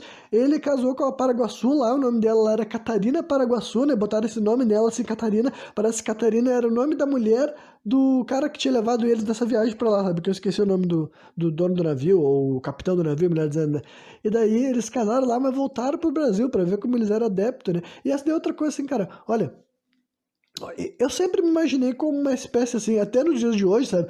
Nos dias de hoje eu acho que eu sou levemente fora dos padrões, tá ligado? No sentido assim de que eu sou um degradado dentro do Brasil, sabe? Então, essa analogia eu quero dizer aqui o seguinte: eu imagino que historicamente falando, eu tinha grande chance de ser figuras, dependendo de quem eu fosse, dependendo da condição financeira que eu tivesse, sabe? Eu ia ser uma figura à margem da sociedade, tá ligado? Então, cara, eu consigo imaginar que totalmente nesse período assim desse início desse colonialismo, dessa exploração, cara, a quantidade de caras, de europeus que quando botaram os pés aqui no Brasil, pegaram e ficaram assim, caralho. Olha que loucura isso aqui, olha esse espaço, olha esse ambiente, olha as frutas, os animais, as mulheres, olha o clima, olha as praias, tá ligado? Imagina o quão chocante, cara, o quão fora da realidade desses caras era. Então não é de se chocar que vários desses caras simplesmente, assim, ah, eu diria que eles mudaram de cultura, sabe? Até porque, cara, é muito complexo mesmo essa relação dessas figuras, sabe? Eu tô tentando tô querendo, assim, desmistificar, mas de uma maneira, tentando raciocinar de uma maneira antropológica, é muito complicado de entender, sabe? O João Ramalho, ele virou parceiro do tal de Tibiriçá, que era o Morubixaba, ali daquela região de São Paulo, sabe? Que era super importante, cara. São Paulo sempre teve essa questão, assim, tipo, São Paulo não é a capital do Brasil, mas é como se fosse, entre aspas, em questão de importância demográfica, né, e econômica até para o país. Só que, cara, o mais fascinante da história do Brasil é que São Paulo tem isso anterior a tudo isso, tá ligado? Existe aquele, eu não sei se me lembra assim, o Planalto alguma coisa, sabe? Essa aqui é a parte elevada ali de São Paulo, que é a parte mais importante, já era importante até pros índios quando moravam ali, sabe? Pra esse, quando escolheram fazer essa cidade de São Vicente e depois fizeram a cidade que hoje em dia a gente chama de São Paulo, tinha tudo a ver com esse negócio daí, tá ligado? E esse Tibiriçá, cara, olha, o DNA dele tá envolvido com todo sertanista, sabe? Sem exagero, cara. Tipo, aí vai um pouco de exagero, porque tem sertanistas que são, tipo assim, caras que vieram de Portugal, chegaram aqui no Brasil e começaram a viver uma vida que a gente diz que é uma vida de sertanista, tá ligado? Só que teve vários sertanistas de segunda e terceira geração, que é gente que compartilhava o DNA do Tibiriçá e e do João Ramalho, por exemplo, sabe? Porque o João Ramalho era pai da Bartira, que essa Bartira era uma índia que teve filhos, vários filhos com o João Ramalho, tá ligado? Então pense nisso, sabe? Esse Tibiriçá, que era o Morubixaba, sabe? Um índio de importância na região, essa região de São Paulo, sabe? Ele tem o sangue de vários. O sangue dele é passado adiante entre uma nação indígena e um homem branco, e isso daí nasce vários, né, dessas pessoas assim que são consideradas mestiços, digamos assim, sabe? E isso continua se reproduzindo, sabe? Então, no final das contas, cara, quase todo sertanista tem DNA indígena sim, sabe? E não é sem. E, tipo, isso não é querer. Tipo, realmente só querer ser fiel com a história, porque até um bagulho que eu fiquei estonteado pra saber disso, sabe? Porque a minha imaginação sobre o sertanista, o que era o Bandeirante, né? Era a versão revisionada, sabe? Que foi feita por esses caras que logo mais eu vou chegar nela, porque acho que eu vou avançar, sabe? Basicamente sobre a figura desses três primeiros brasileiros eles que eu tinha pra falar, sabe? São figuras assim muito, cara, muito interessantes, sabe? Desse primeiro momento histórico do Brasil que as coisas estavam acontecendo de uma maneira muito diferente, sabe? Difícil até de imaginar, sabe? Porque a gente tem pouca referência, a gente não tem praticamente nenhuma obra, sabe? Não, acho que não teve nenhuma obra brasileira de ficção mesmo que mostrou esses caras, sabe? Tipo o Caramuru sim, né? Mas agora o João Ramalho, acho que nunca foi representado em nenhuma obra de ficção, e eu não acho que ele seja representado do jeito que eu imagino que ele possa ter sido. O mesmo vale para o Bacharel de Canané, né? Só que daí vamos progredir um pouco essa narrativa para daí eu contar duas histórias, cara, que elas são trágicas, que elas são dramáticas, mas que elas são épicas e que tem a ver com sertanistas e tem a ver assim, com outras questões assim da história do Brasil, que são genocídios de pessoas negras, genocídios de pessoas indígenas, que acho que para falar a história do Brasil a gente tem que falar desses momentos para a gente entender o tipo de massacre que rolou nesse país, entender as pessoas que protagonizaram esses capítulos também, sabe? E entender que, tipo assim, cara, falar dessa história não é para querer criar divisão entre nosso povo, até porque assim, cara, olha, é para entender os contextos, sabe, que geraram toda essa questão, sabe? Para ser honesto, para ser sincero, sabe? Porque, né, como eu falei, cara, esses malucos desse Brasil Paralelos aí foram na onda dos revisionistas, sabe? Os revisionistas foram muito mais adiante, sabe? Os revisionistas foi o pessoal ali que fizeram o tal de Museu do Ipiranga, que também é chamado de Museu Paulista, tá ligado? Que tem umas coisas que eu posso comentar sobre esse museu, mas eu acho que eu não vou fazer isso aqui agora, porque esse programa já vai ficar enorme, né? Mas, cara, eles fizeram ali. Na década de 20 mesmo, eles começaram a fazer. Antes disso, já eles fizeram quadros, mas na década de 20 mandaram fazer vários quadros, várias estátuas desses sertanistas, e aí que eles começaram a ser colocados como heróis nacionais, tá ligado? Isso não tinha acontecido no momento que os sertanistas existiram. Quando que os sertanistas existiram, cara? Pensa que o João Ramalho foi o primeiro. O João Ramalho morreu velhíssimo. Outra coisa estranha sobre esse sujeito, sabe? Cara, é difícil. Todo mundo sempre fala que a expectativa de vida europeia, blá blá blá, era uma porcaria.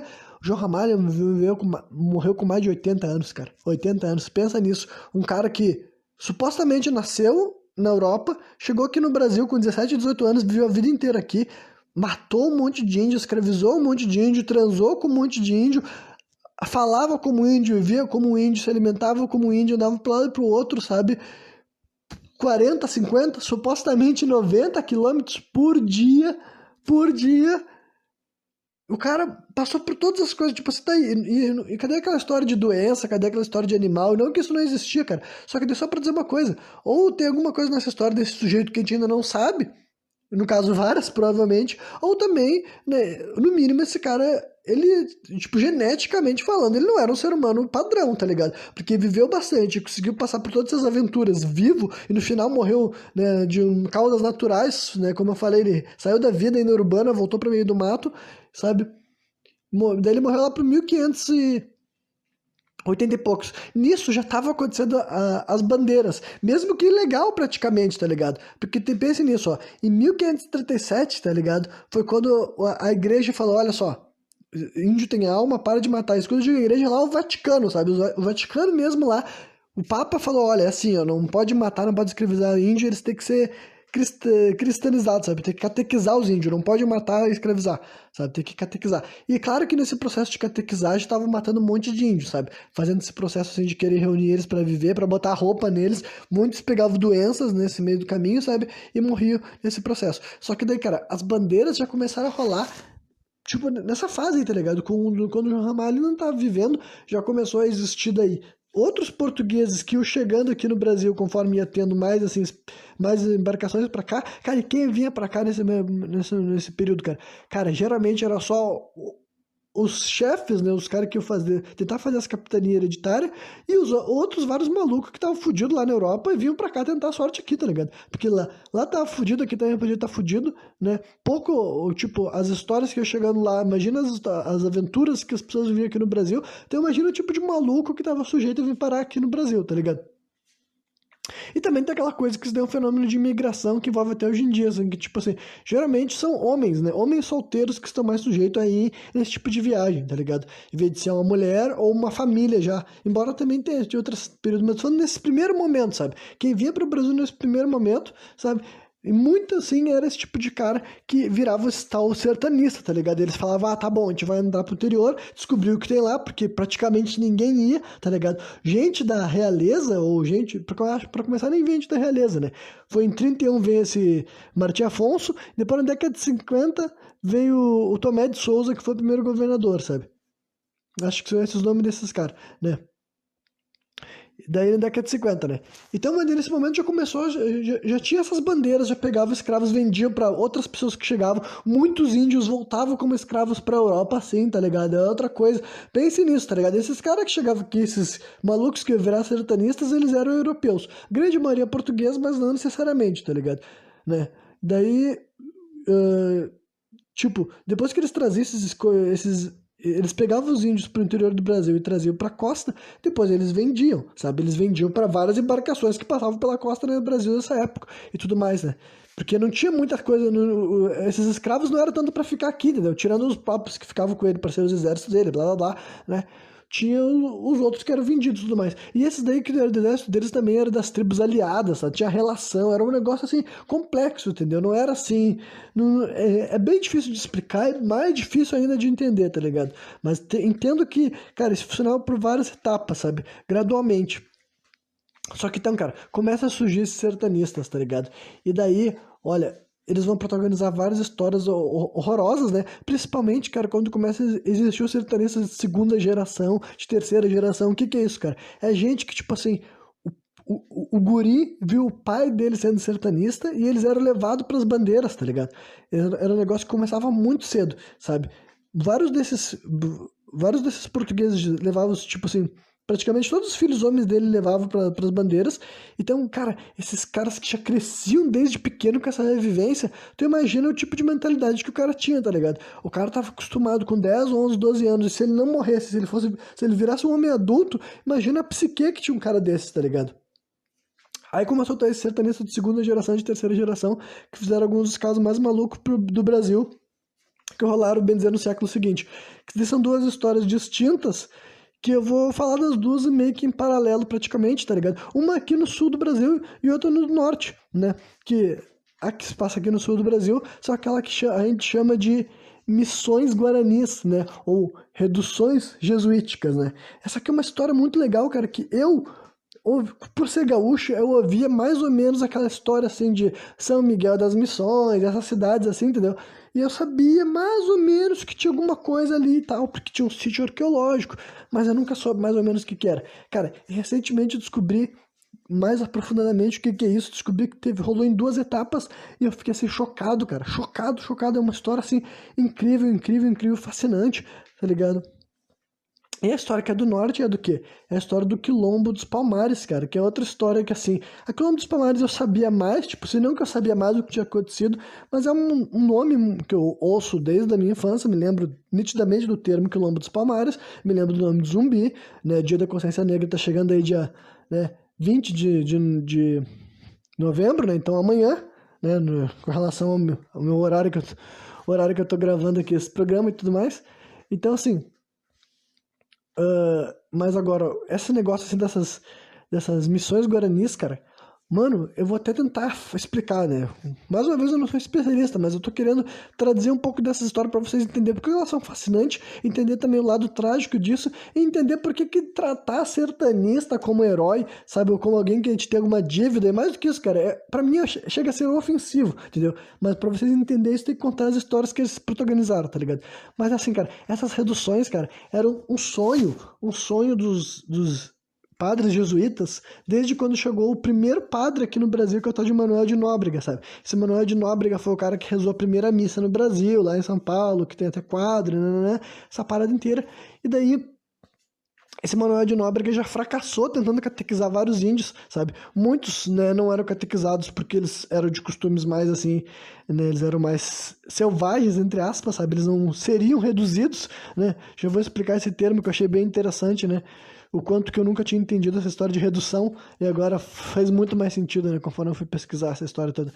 E daí, né, esses índios que não seriam reduzidos, daí, né, acabavam sendo mortos, né? E os outros também que eles conseguiram reduzir, eles tentaram botar roupa, eles tentaram trazer para uma cultura europeia e morreu. Então esse Manuel de Nóbrega fracassou nessa tentativa inicial dele, né? Só que ele não conseguiu ver acontecendo aqui no sul do Brasil e não só no sul do Brasil, cara.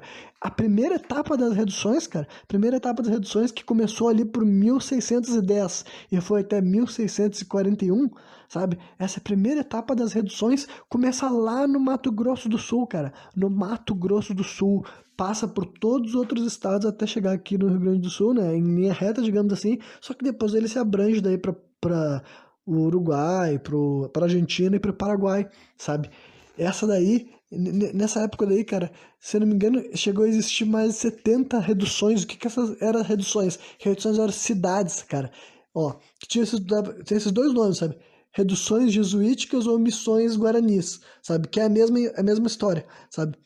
Cada uma dessas cidades tinha nessa época de 5 a 10 mil índios. Então, se pense nisso, cara. 5 a 10 mil índios. Se vocês verem os mapas da época, cara, vocês vão ver que nessas regiões estão assim.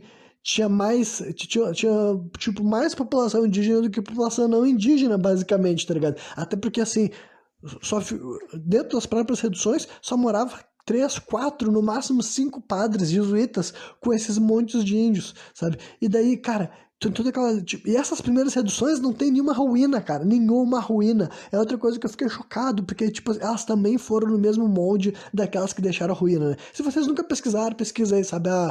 Missões, Rio Grande do Sul, vocês vão ver as imagens, assim, de uns prédios, assim.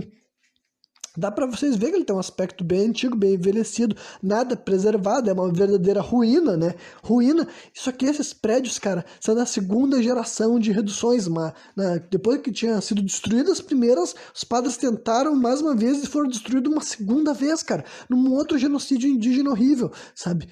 Quase 100 anos depois. Só que nessa primeira geração, cara, quando os bandeirantes passaram destruindo, porque foram eles que destruíram essas reduções, não sobrou nada, cara, nada. Tipo, talvez se a gente fizesse uma pesquisa arqueológica profunda no Mato Grosso do Sul, onde teve essas reduções, cara, porque teve 12 cidades, cara, 12 cidades com 5 mil pessoas, tá ligado? Eu não sou bom de matemática, mas sabe quanto que dá 12 vezes 5 mil? Gente pra um caralho. Então viveu um monte de gente ali, sabe? Cara, assume-se que todas as reduções das 70, né? Todas as 70 não era só no Brasil, entendeu? 70 era somando todas as nações, essas reduções que chegavam a ter nesses outros países que eu falei, sabe? Só que nessa época nem tinha esses nomes ainda, assim, Paraguai, Uruguai, sabe? Cara, basicamente eles estavam tendo uma nação enorme, provavelmente assim, mais de 150 mil índios, sabe? 200 mil índios, sabe? 200 mil índios vivendo ali nessas cidades assim, sabe? Em 1610. Pense nisso, cara, que insanidade, sabe? Eu nunca imaginei que tinha essas proporções gigantescas. E como é que era lá? Cara, olha, a vida desses índios assim, né? A versão mais horrível que dá pra se dizer é que eles, tipo assim, foram drenados de sua personalidade, sofreram uma lavagem cerebral e é obrigado a se adequar com outra cultura. Só que assim, eu já vi que tem algumas fontes até que botam certas dessas coisas assim em conceito. Em primeiro lugar, vou dizer pra vocês, em essência, é claro que eu não concordo com catequização, entendeu? Em essência, vocês sabem que eu não sou uma pessoa cristã, então é óbvio que eu não acho correto os jesuítas chegarem e falarem, olha, nós vamos ensinar esses índios aqui a adorar o Deus certo e tudo mais. Só que assim, ó, tem algumas coisas assim que são interessantes, porque assim, dizem que o cara que começou esse processo, ele começou de lá pra cá, sabe? Ele começou, no caso, lá dos países da região assim ocidental para a parte oriental, né? Que a parte oriental nessa situação seria o Brasil, no caso, né? Vindo do leste para oeste, né? É isso? Não, do oeste para o leste, é isso. É vindo do oeste para o leste, né? Então Então, é um cara que... Qual é o nome dele? Roque Gonzalez, se eu não me engano. Né? Não tenho certeza se é o nome desse cara, mas eu acho que é Roque Gonzalez, o cara que começou as primeiras reduções, né? Ele chegou a fazer as primeiras 16 antes de morrer, porque ele acabou sendo morto, sabe? Nessas aventuras dele de chegar nos lugares e tentar reduzir os índios, sabe? Por que tem esse nome reduzir? É que tu chega num lugar, tu tinha que pegar muito índio que estava dividido em várias tribos, entendeu? Todos guaranis, né? Nessa parte dele era índios guaranis, juntava os índios guaranis ali e para o lugar tentava pregar para eles, tentava falar para eles assim, ó, tem que fazer uma igreja, tem que fazer casa, tem que plantar isso e assim aquilo, e tem que criar gado. Daí o gado era fácil de convencer, né? Era fácil convencer os índios a criar gado, né? Só que também dizem que, tipo, assim, tem outras questões, dizem que assim, que parece que esse cara daí, o Roque Gonzalez, e um outro cara que ajudou ele também nesse processo daí, era...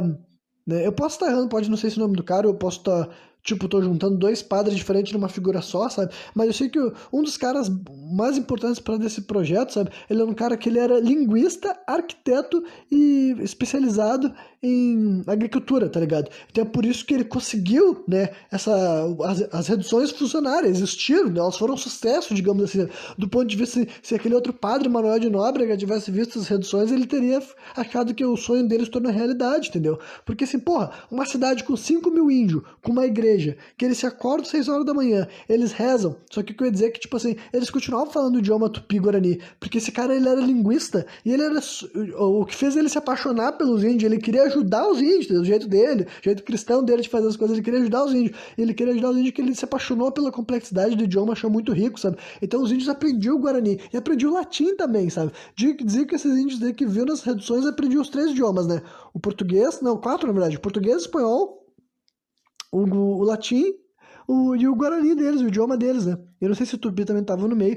Dizem que eles aprendiam a tocar instrumento, dizem que eles faziam arquitetura, eles aprendiam a trabalhar com cerâmica, né? Aí tu vai dizer assim, mas daí era trabalho escravo, tipo assim, cara, mais uma vez, tipo, para as palavras terem, assim, sendo mantidas do jeito que elas serão aplicadas em outros contextos, tá ligado? Olha, esses padres daí, considerando do jeito que era o cenário, sabe? Eu não chamaria de escravidão, porque assim, os índios não estavam fazendo nada contra a vontade deles, tá ligado? Eu sei que eles estavam sendo sugestionados, controlados, conduzidos, beleza, mas era assim, 4 ou 5 padres, tipo, não tem evidência de que era um exército de padres batendo nos índios para eles seguirem as ordens, tá ligado? As reduções jesuítas, pelo que a gente compreende, eram instituições pacíficas. Outra razão também pela qual eles foram devastados, tá ligado? E é porque é trágico, é o tipo de coisa assim, cara. Olha, toda história é passada de revisionismo, eu vou falar por isso daí, sabe? Que chegou o momento do papo lá do Brasil Paralelos, lá no podcast, que eles falaram sobre revisionismo, e o cara disse, não, um deles falou meio que contra o revisionismo, e o outro cara foi mais honesto, que deu a entender que história tá sempre passando por revisionismo, mas ele não quis dizer que eles estavam fazendo revisionismo. Mas assim, claro que a história passa por revisionismo, porque tu nunca, tipo, quem é que tá contando a história? Tu é a mesma pessoa que tá contando a história ou não? Tu compactou dos mesmos valores com quem tá contando a história ou não?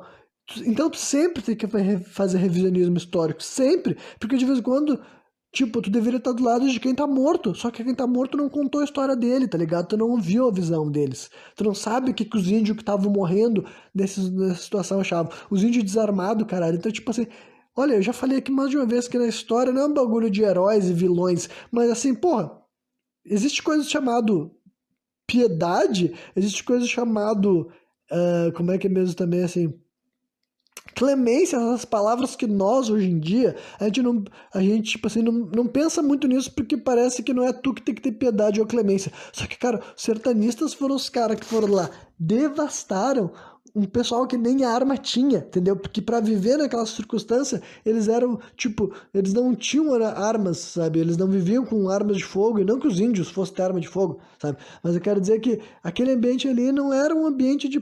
Aqueles índios ali não eram os índios aguerridos à guerra. Embora os padres tivessem liderado, feito assim, esses índios daí caçarem alguns com arco e flecha, sabe, e outros em outras épocas até conseguiram ordens da coroa espanhol para eles caçar índios charrua, índios minuano, como é que é mesmo? Tem outro que é o Mebuane, sabe? Que eram os índios da nação G que viviam aqui pelo sul, tá ligado? Que eram os índios selvagens, né? Como eu falei, os índios selvagens, os índios que roubavam o gado, desses daí, dos índios que estavam sendo assim, sabe? Então a igreja falava, ó, esses índios aqui é bom, aqueles índios é ruim, esses índios podem matar os outros. Tinha isso também. Só que daí, cara, o negócio do sertanista, dos bandeirantes, começa assim, dizem que os dois caras que começaram essa devastação mesmo, cara. E a devastação, tá ligado? Entendam essa devastação. É o tal de Raposo Tavares, né? Raposo Tavares, como se alguém pudesse ser uma pessoa boa com o nome desses, tá ligado? Como se tivesse que ter dúvida. Raposo Tavares, outro chamado Manuel Preto. O Raposo Tavares dizia que o exército dele nem era tão grande assim, sabe? Tinha uns 600 índios, mais ou menos, só que o do Manuel Preto tinha mais de 2.000, sabe? O Manuel Preto daí era sempre a mesma estrutura, era uma meia dúzia de homem branco, que nesse ponto muitos deles já não eram, tipo assim, homem 100% europeu, sabe? Eles já eram assim, os sertanistas de segunda geração, sabe? Pai branco e mãe indígena, né? E além desses caras daí, depois tinha mais uns 60 chamados de mamelucos, que daí eram mestiços também, com arcabuzos, né? Que tipo assim, nessa época também, cara, a questão da guerra, ela era muito mais travada com arma branca do que arma de fogo. Existia arma de fogo, mas elas eram de pouco disparo, de pouca precisão, tinha que atirar de perto, não era uma arma efetiva para tu recarregar, então geralmente tu atirava um ou dois disparos, não sei se tinha alguma arma que conseguia dar dois disparos numa única carga, digamos assim, sabe? Mas tu dava um disparo e depois tu continuava a tua luta com a arma branca, tá ligado? Isso daí era 1600 e pouco, entendeu? Tinha mosquete, tinha arcabuz, mas, né, essas guerras também eram travadas com armas brancas. Tanto é que os índios daí e tal, eles não tinham as armas brancas, as armas de fogo, eles tinham arco e flecha, entendeu? Mas ainda assim, cara, 2.000 índios com arco e flecha causa muito estrago, vai pra mim, tá ligado? Então, assim, esse Manuel Preto, tá ligado? Com esses índios eram tupinambás, né? Tem uma mulher dizendo tupis de nações diferentes de índios tupis, né? Tem até, né? Só que isso daí eu acho que é da outra história. Deixa eu ver se eu me lembro o nome do outro, da tribo que ajudou o outro satanista que atacou o Palmares. Né? Só que, enfim, esse Raposo Tavares, esse Manuel Preto, eu acho que também chegou a ter outros satanistas, né, no meio. Praticamente, tipo, vários dos caras abaixo deles, assim, desses mamelucos, tem até o nome dele na internet, mas não sabe muito quem eles eram, tá ligado? Só que então, esses caras, esse maluco saiu de São Paulo, mais especificamente de São Vicente, eles iam pro interior do Brasil, pro sertão, que se chamava, sabe? Todo o interior do Brasil era o sertão do Brasil, tá ligado? Daí, primeiro eles devastaram essas 12, cara, 12 cidades, é todas, isso que você tem que entender. Eles destruíram todas as cidades, é por isso que, tipo assim, fica assim, ó.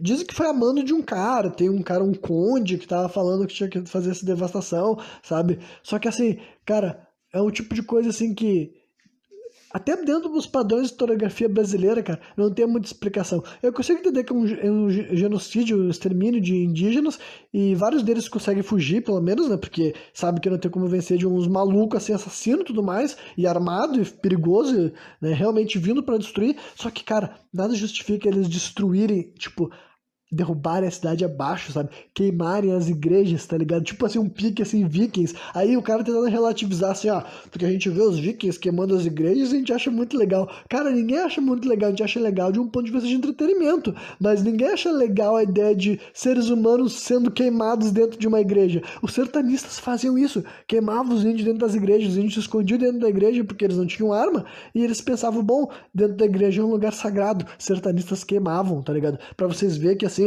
esses caras não tem como falar sobre essas figuras sem tratar eles como vilões, tá ligado? No começo, quando essa história estava sendo contemporânea, ninguém tratava como os heróis. Os portugueses que se relacionavam com eles não tratavam eles como os heróis. Os portugueses que davam os títulos para eles, sabe? Por que esses caras receberam títulos? Porque eles faziam os trabalhos de extermínio, de genocídio. Eles davam cabo em problemas que a coroa não conseguia dar cabo. Talvez porque a coroa não tinha mandado gente suficiente para cá, sabe? E esses caras tinham exércitos maiores, tá ligado? Na época do João Ramalho, do Bacharel de Cananéia, o Tomé de Souza falava que o rei, isso daí era uns 100 anos atrás, né? Mais ou menos isso. Mas o cara dizia que o rei, quando muito, consegue juntar 2.000 homens nessa terra. E esse cara sozinho comanda mais de 5.000, tá ligado? Então, o João Ramalho, no caso, sabe? Então, esse era o cerne desse poder, tá ligado? Os sertanistas não existiram, tipo assim, a partir do governo, sabe? Foi uma coisa que rolou. fora, digamos assim, o governo se beneficiou, entendeu? Mas não dá para dizer que eles eram, sabe, afeitos à ideia de espalhar o território brasileiro. Não é, cara, eles eram mercenários, tá ligado? Eles eram assim, como é que é mesmo que eles eram chamados? Piratas do sertão, tá ligado? Soldados da fortuna, sabe? Cara, eu achei eles muito mais interessantes do que eu achava, mas eles são vilões, tá ligado? Eram pessoas ruins, cara. Entre tu dar de cara com um pirata, com um bandeirante ou com um viking, cara, eu não sei qual dos três é pior, tá ligado? Essa é a verdade. Esses sertanistas, eles eram assim, cara. Tocavam fogo na igreja. Os padres jesuítas, né, que muitos fugiram, poucos ficaram pra morrer, porque também não queriam abandonar as terras deles, mas morreram daí e tal. Cara, e essa é a parte mais misteriosa. Destruir a cidade, tá ligado? Dizimar. Lá no Mato Grosso tu não acha nada, cara. Essas de 1600 tu não acha nada em lugar nenhum. Não tem um registro, eu acho, dessas reduções. Foram jogar. Tipo, tem registro assim, em livro, histórico, relato, sabe? E os desenhos, muitos desenhos, vocês vão ver como é que elas eram quando elas estavam inteiras. Porque não tem nenhuma delas inteira. Mas elas eram todo o mesmo padrão, tá ligado? Tinha uma igreja, tinha vários casos, vários barracões. Eles se acordavam, eles estudavam, eles cantavam. Só que o que eu achei mais interessante é que parece que eles não abandonaram 100% da cultura indígena, sabe? Parece que eles viviam pelados, só se vestiam tipo, pra rezar, sabe? Os bagulhos assim, meio que fizeram, tipo, foi um avanço do que daquele primeiro padre tentou fazer, sabe? O Manuel de Nóbrega que tentou fazer algo com os índios, matou um monte de tupi lá, sabe? Os Guarani não são tupires, são parentados e tudo mais, então tem explicações de por que esse projeto, sabe? Tem até um livro que eu achei engraçado o nome, sabe? Do século XX, que é o livro, assim, A Nação Comunista dos índios guaranis, sabe? Eu penso assim, imagina, porque, cara, em essência, é quase isso, tipo, é um anacronismo que se chama, né? Porque nessa época nem o termo comunismo tinha sido cunhado, né? Isso daí era 1600, lá vai pedrada, não existia Karl Marx, não existia nada, mas basicamente, cara, o cara querer dizer que essas reduções jesuístas era praticamente uma um experimento social, tá ligado? Comunista, sabe? Eu consigo ver quais são as partes, porque esses índios eles viviam assim, sabe? Eles produziam bastante erva mate, produziam um monte de gado, sabe? E daí chegou esses sertanistas, é que os sertanistas também escravizaram. Tem isso que era, tipo assim, a explicação mais óbvia. Eles escravizaram esses índios porque, tipo assim, já eram uns índios pacífico e além de ser índio pacífico, eles eram índios que já estavam acostumados a trabalhar ali, então, tipo, eles já tinham sido domesticados entre várias aspas, tá ligado? Então, dizem que ao longo de... Porque esses massacres foram rolando durante muito tempo, tá ligado? Pensa que, tipo assim, eles viajavam até um estado, ficavam uns 2 anos lá destruindo várias cidades, porque, sabe, numa semana destruiu uma cidade, viajava, destruiu outra cidade, sabe? Ia se espalhando a história. Imagina de saber essa história de que o cara pode chegar. Tanto é que vários índios iam fugindo, ia abandonando as cidades, e os caras chegavam lá e destruíam o cara. Depois que não tinha mais ninguém na cidade, eles levavam a cidade abaixo, tá ligado? Por isso que é bagulho assim. Muito assim, na minha opinião, chega a ser até misterioso, sabe? Então eles matavam o índio, escravizavam o índio. Daí eles foram descendo, né? Depois do Mato Grosso do Sul foram descendo, passaram Santa Catarina, passaram Paraná, chegaram até o Rio Grande do Sul, né? Que daí ficava na região do TAP, que falava, sabe? Era o nome dessa região ali era TAP, né? E ali tinha, se não me engano, 7 reduções também, cada uma com esses 5 mil índios, né? Rolou o mesmo processo, né, de destruição, escravização, sabe? E daí, cara, dizem que, em questão, assim, de propriedade dessas terras, lembre-se daquela história do Tratado de Tordesilhas e tudo mais, essa região daí era a coroa da Espanha, tanto é que esses índios jesuítas, eles eram espanhóis, apesar de que eles respondiam diretamente ao Vaticano, mas o Vaticano era uma instituição que estava presente tanto na Espanha quanto em Portugal. Só que daí pensem nessa história, cara. O Vaticano era uma instituição poderosa tanto na Espanha quanto no Portugal, só que tava rolando esse genocídio, sabe? Tava rolando esse genocídio de índios, que era índios que o Vaticano já tinha dito que deveria ser protegido, mas por que tava deixando, assim, sabe? Quem é que tava permitindo, no caso? No caso, todo mundo tava permitindo, entre aspas, sabe? Isso que eu tô querendo dizer, né? Todas as pessoas que podiam estar fazendo alguma coisa. Tanto é que daí, só que um ponto, tipo, pelo menos chegou a um fim antes de acabar com todas as reduções, tipo, as reduções que ficavam no lado do Uruguai, por exemplo, chegaram a ser destruídas, porque lá em 1641, cara, 1641 no caso, então, tipo, já tava rolando esses massacres assim há uns 14 anos, cara. Que tipo assim, começava em 1610, começou a nascer as reduções. Aí as investidas dos dos bandeirantes, né, dos sertanistas, começaram lá pro 1627, se eu não me engano. Aí já tava em 1641, eles ainda estavam nesse processo, sabe? Porque assim, chega lá, devasta, escraviza, traz de volta pro São Paulo, né? Traz em longas filas, acorrentados, mata as crianças, mata os velhos, mata os enfermos que estão atrapalhando a caminhada, sabe? Rola esse processo daí, sabe? Então, né? Então é um processo que foi gradual, sabe? Foi acontecendo, entendeu? Não foi instantâneo, foi gradual. Então, ao longo de 14 anos eles foram devastando, sabe?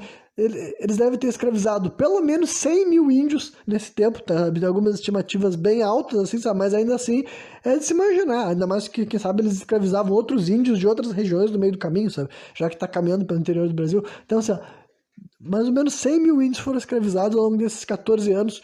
E daí, enquanto isso estava acontecendo, os jesuítas estavam tentando se articular uma maneira de reagir, a coroa espanhola não estava fazendo nada, eles estavam mandando carta para o rei espanhol, e nessa época, que era para completar, não existia um rei português, né? Só em 1641 que foi ter um rei português. Entre 1580 e 1640 não tinha um rei português. Então, no começo dessas reduções jesuítas aí e tal, não tinha nenhum. Não tinha nenhum ramo português, né? Era tal de União Ibérica que estava rolando. Né? Só que em 1741, um padre jesuíta conseguiu se encontrar pessoalmente com um rei espanhol, contou o que estava acontecendo, o que vinha acontecendo há anos no Brasil, e ele pediu uma ordem, né?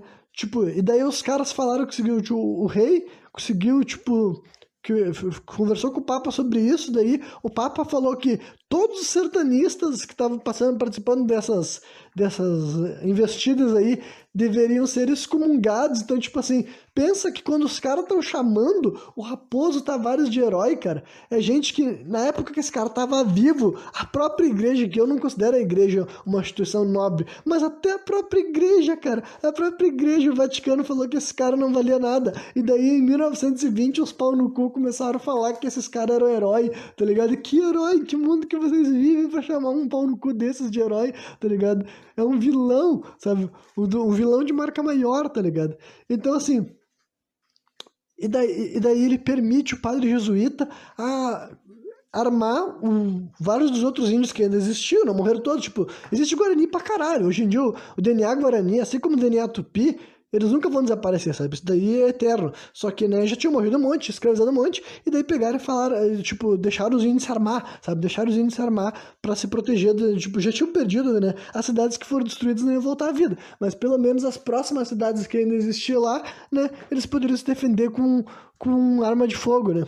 Mas, enfim, realmente rolou essa batalha, não me lembro qual que é o nome, Ibaporé, talvez, eu não me lembro exatamente qual é o nome da batalha, mas daí rola realmente ali no que hoje em dia já configuraria as terras do Uruguai, se eu não me engano, né? Bem na divisa com o Rio Grande do Sul mesmo, só que é uma batalha ali que os bandeirantes perdem, eles chegam com o exército na casa das centenas e tinha uma tropa com milhares de indígenas, sabe? Milhares de indígenas armados, né? Com armas brancas, armas de fogo, e realmente daí eles matam vários desses bandeirantes, outros conseguem escapar, nenhum dos que morre ali é tipo, deve ter alguém que era mais famoso, mas não era esses grandes, assim, e tal, que a gente fala, que vários deles foram, né, transformados em heróis, digamos assim, né, só que nesse momento daí eles perdem, e realmente daí os bandeirantes param de avançar sobre as missões durante bastante tempo, sabe, tipo, praticamente 100 anos, quando a expansão jesuíta voltaria, sabe, a acontecer de novo, e tudo mais, ali no século seguinte mesmo, sabe? Mas lá por 1715, 1720 até 1750, se eu não me engano, é onde rola a segunda geração dessas missões, né? E antes de eu transicionar para a parte do... que eu não vou conseguir entrar nesse assunto nesse programa, esse programa aqui já vai ter mais de 1h30, 1h40 talvez, eu estou calculando mentalmente aqui, né? Então, só que como eu quero respeitar a linha do tempo, eu vou ter que ir lá pro norte agora, né? Porque para o que hoje em dia, o que rolou na capitania de Pernambuco, que hoje em dia especificamente seria no Alagoas, né? que foi o que rolou no Quilombo dos Palmares. Ah, mas só pra concluir essa história, tipo, não concluir, porque eu vou ter que voltar para missões jesuítas no próximo programa, né, mas eu expliquei essa história de reduções, sabe? O que é essa história de reduzir, afinal? Reduzir quem ao quê, sabe? Porque, assim, de modo geral, o homem selvagem, sabe? O homem livre da civilização, ele tem mais opções, entendeu? Ele não é reduzido, entendeu? É isso que essa é a origem do termo, é tu pegar um grande grupo de índios, reduzi-los, né? Porque 5.000 índios, isso geralmente seria várias tribos diferentes, tá ligado? Várias tribos guaranis diferentes que eram unidas num único agrupamento, reduzido, modificado o comportamento, eles eram menos expansivos e mais, né? E por isso que nasce a expressão irredutível, né? Que hoje em dia a gente usa na redutível, que eu gosto bastante desse termo e tudo mais, por isso que eu achei interessante descobrir o que seria mais esse negócio de redução.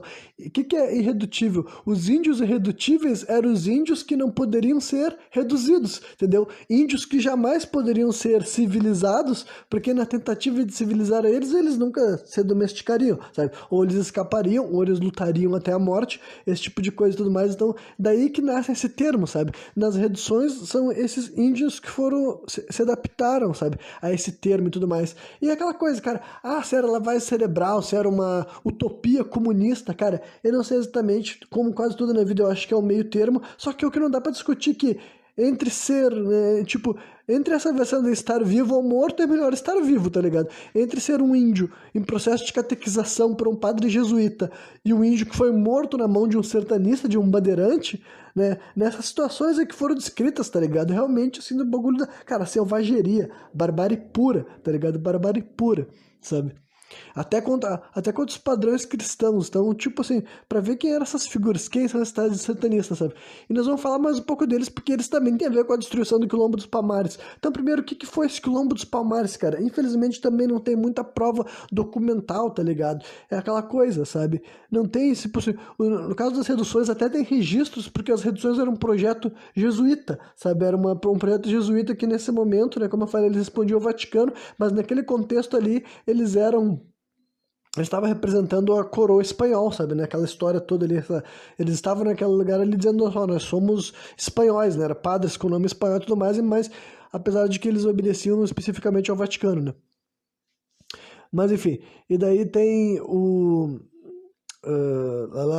Quilombo dos Palmares. Quilombo dos Palmares começou ainda antes, cara. Dizem que tem histórias de que pode ter começado assentamentos, né? Quilombos. Que quer dizer que quilombo é uma palavra africana, né? No idioma bantu, que quer dizer esconderijo na mata, né? Esconderijo na mata, né? Então o quilombo mais, tipo, não sabe se é o primeiro, mas tinha vários quilombos no Quilombo dos Palmares, sabe? O mais famoso era o tal de Quilombo do Macaco. Cara, e eu fiquei chocado, porque, tipo assim, o Quilombo dos Palmares existiu por quase 100 anos ou por mais de 100 anos, dependendo oficialmente quando que foi fundado esse coletivo de quilombo, sabe? Basicamente, tipo, cara, é certo que no início do século XVII, tá ligado? Entre 1600 e 1610, ele sabe? Nessa primeira década é certo que já existiu o Quilombo dos Palmares, cara, certo. E ele só foi destruído em 94, se não me engano. Agora não tenho certeza se foi em 80 e muitos ou 94, mas é bem no final do século, tá ligado? Então, assim, existiu, cara, uma nação tipo assim, em sua maioria negra, sabe, no Brasil ali, sabe, a extensão inteira do Quilombo dos Palmares, que era cerca de 20 quilombos, sabe, foi se expandindo, mas ao longo dessas décadas, sabe, era equivalente para quase a Portugal, cara, quase a Portugal, então pense que era quase um país, tá ligado, ficava nesse lugar alto, né, que era a Serra da Barriga, o nome, né? Serra da Barriga, e dizia que tinha umas proteções enormes de madeira, sabe? Que foi atacado mais de 20 vezes, cara, mais de 20 vezes por portugueses, por holandeses que tinham feito uma habitação em Pernambuco durante algum período nessa fase, sabe? Holandeses também atacaram e tudo mais. Então, assim, cara, uma coisa assim que eu fiquei assim, cara, fantástico, sabe? Fantástico. Dizem que calcula-se que pelo menos 20 mil pessoas chegaram a viver simultaneamente ali, o que já é bastante, sabe? 20 mil pessoas é uma cidade. É mais habitação do que tem hoje em dia em vários lugares do Brasil nesse exato momento, tá ligado? Só que naquela época, cara, nesse século XVII, 1600 e alguma coisa, sabe? Então, só que, né, tem pouco documento, a gente só sabe que é o suficiente pra saber, cara. Tem até um mapa, sabe, que dá pra ver uma representação clara de uma parte, assim, tipo assim, de pessoas negras vivendo num lugar, sabe? Só pessoas negras, digamos assim. Então, tipo assim, não é errado dizer, cara, que muitas pessoas daquela época que viveram contemporâneo a esse momento enxergavam no Quilombo dos Palmares, que também parece que tem gente que defende que ele era chamado de como é que é mesmo? Jango Angola, se não me engano, Jango Angola, sei lá, não tenho certeza agora, sabe? Que seria Pequena Angola, parece, sabe? Porque tem uma história de que o início desse movimento tem a ver com uma descendência de uma princesa congolesa, sabe?